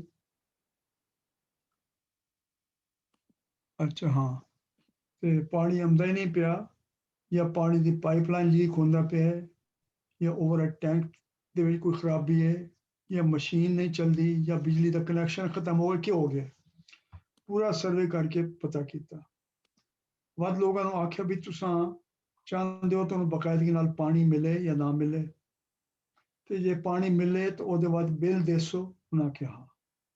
ਪਰ ਅਗਲਾ ਸਵਾਲ ਉਹਨੇ ਚਾਹਿਆ, ਉਹਨੇ ਆਖਿਆ ਕਿ ਹੁਣ ਤਾਂ ਫਲੈਟ ਰੇਟ ਹੈ, ਹਰ ਕਈ ਨੂੰ ਇੱਕੋ ਬਿੱਲ ਦੇਣਾ ਪੈਂਦਾ, ਚਾਹੇ ਕੋਈ ਬੰਦਾ ਆਪਣੇ ਕੁੱਤਿਆਂ ਨੂੰ ਨਵਾਉਂਦਾ ਪਿਆ ਉਸ ਪਾਣੀ ਨਾਲ, ਕਾਰਾਂ ਨੂੰ ਧੋਂਦਾ ਪਿਆ, ਗਲੀ 'ਚ ਪਾਣੀ ਸਾਰਾ ਉਹਨੂੰ ਵੀ ਉਤਰਨ ਲੈਣਾ ਪੈਂਦਾ, ਤੇ ਤੁਸੀਂ ਜਿਹੜੇ ਸਿਰਫ ਪੀਵਣ ਦੇ ਕੱਪੜੇ ਧੋਣ ਤੁਹਾਨੂੰ ਉਤਰਨ ਦੇਣਾ ਪੈਂਦਾ। ਆਇਆ ਮੀਟਰ ਲੱਗਣਾ ਚਾਹੀਦਾ ਜਾਂ ਸਭ ਨੂੰ ਬਰਾਬਰ ਦਾ।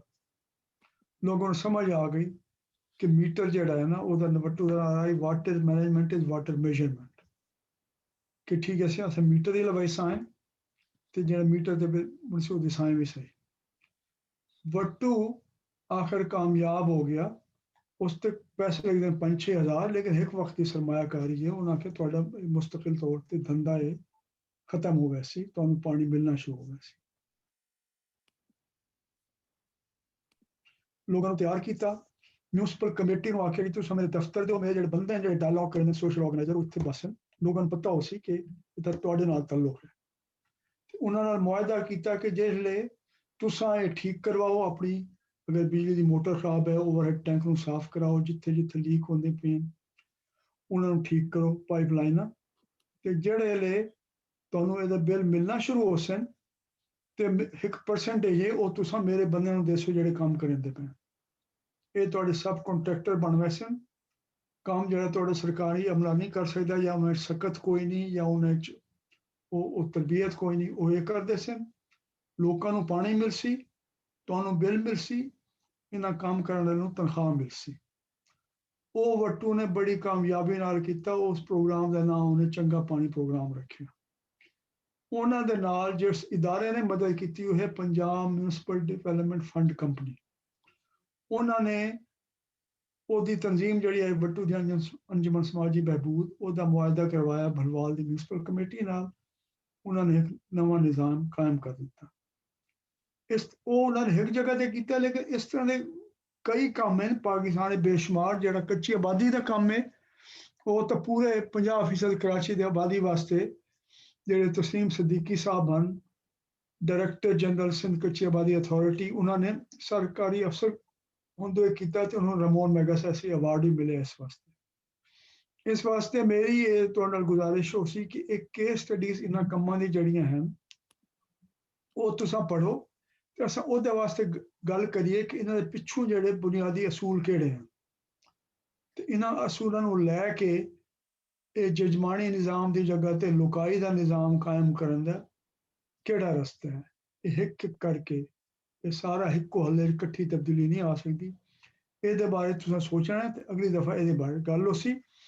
ਮੇਰੇ ਖਿਆਲ ਇੱਥੇ ਖਤਮ ਕਰ ਦੇਵੀਏ ਤੇ ਅਗਲੀ ਦਫਾ ਕੋਈ ਤੁਹਾਡੇ ਸਵਾਲ ਹੋਰ ਹੋਣ ਮਜ਼ੀਦ ਇਹਦੇ ਬਾਰੇ ਗੱਲ ਕਰ ਸਾਂ ਤਾਂ ਅਗਲੇ ਮੌਜੂਦ ਠੀਕ है जी। शुक्रिया। Okay sir. हाँ शुक्रिया सर। अस्सलाम वालेकुम। खुदा वालेकुम सलाम। चंगा जी कामरान ते सुबह खुदा हाफिज। जी जी मैं रिकॉर्डिंग बंद कर रहा हूँ। ठीक है जी। अस्सलाम वालेकुम।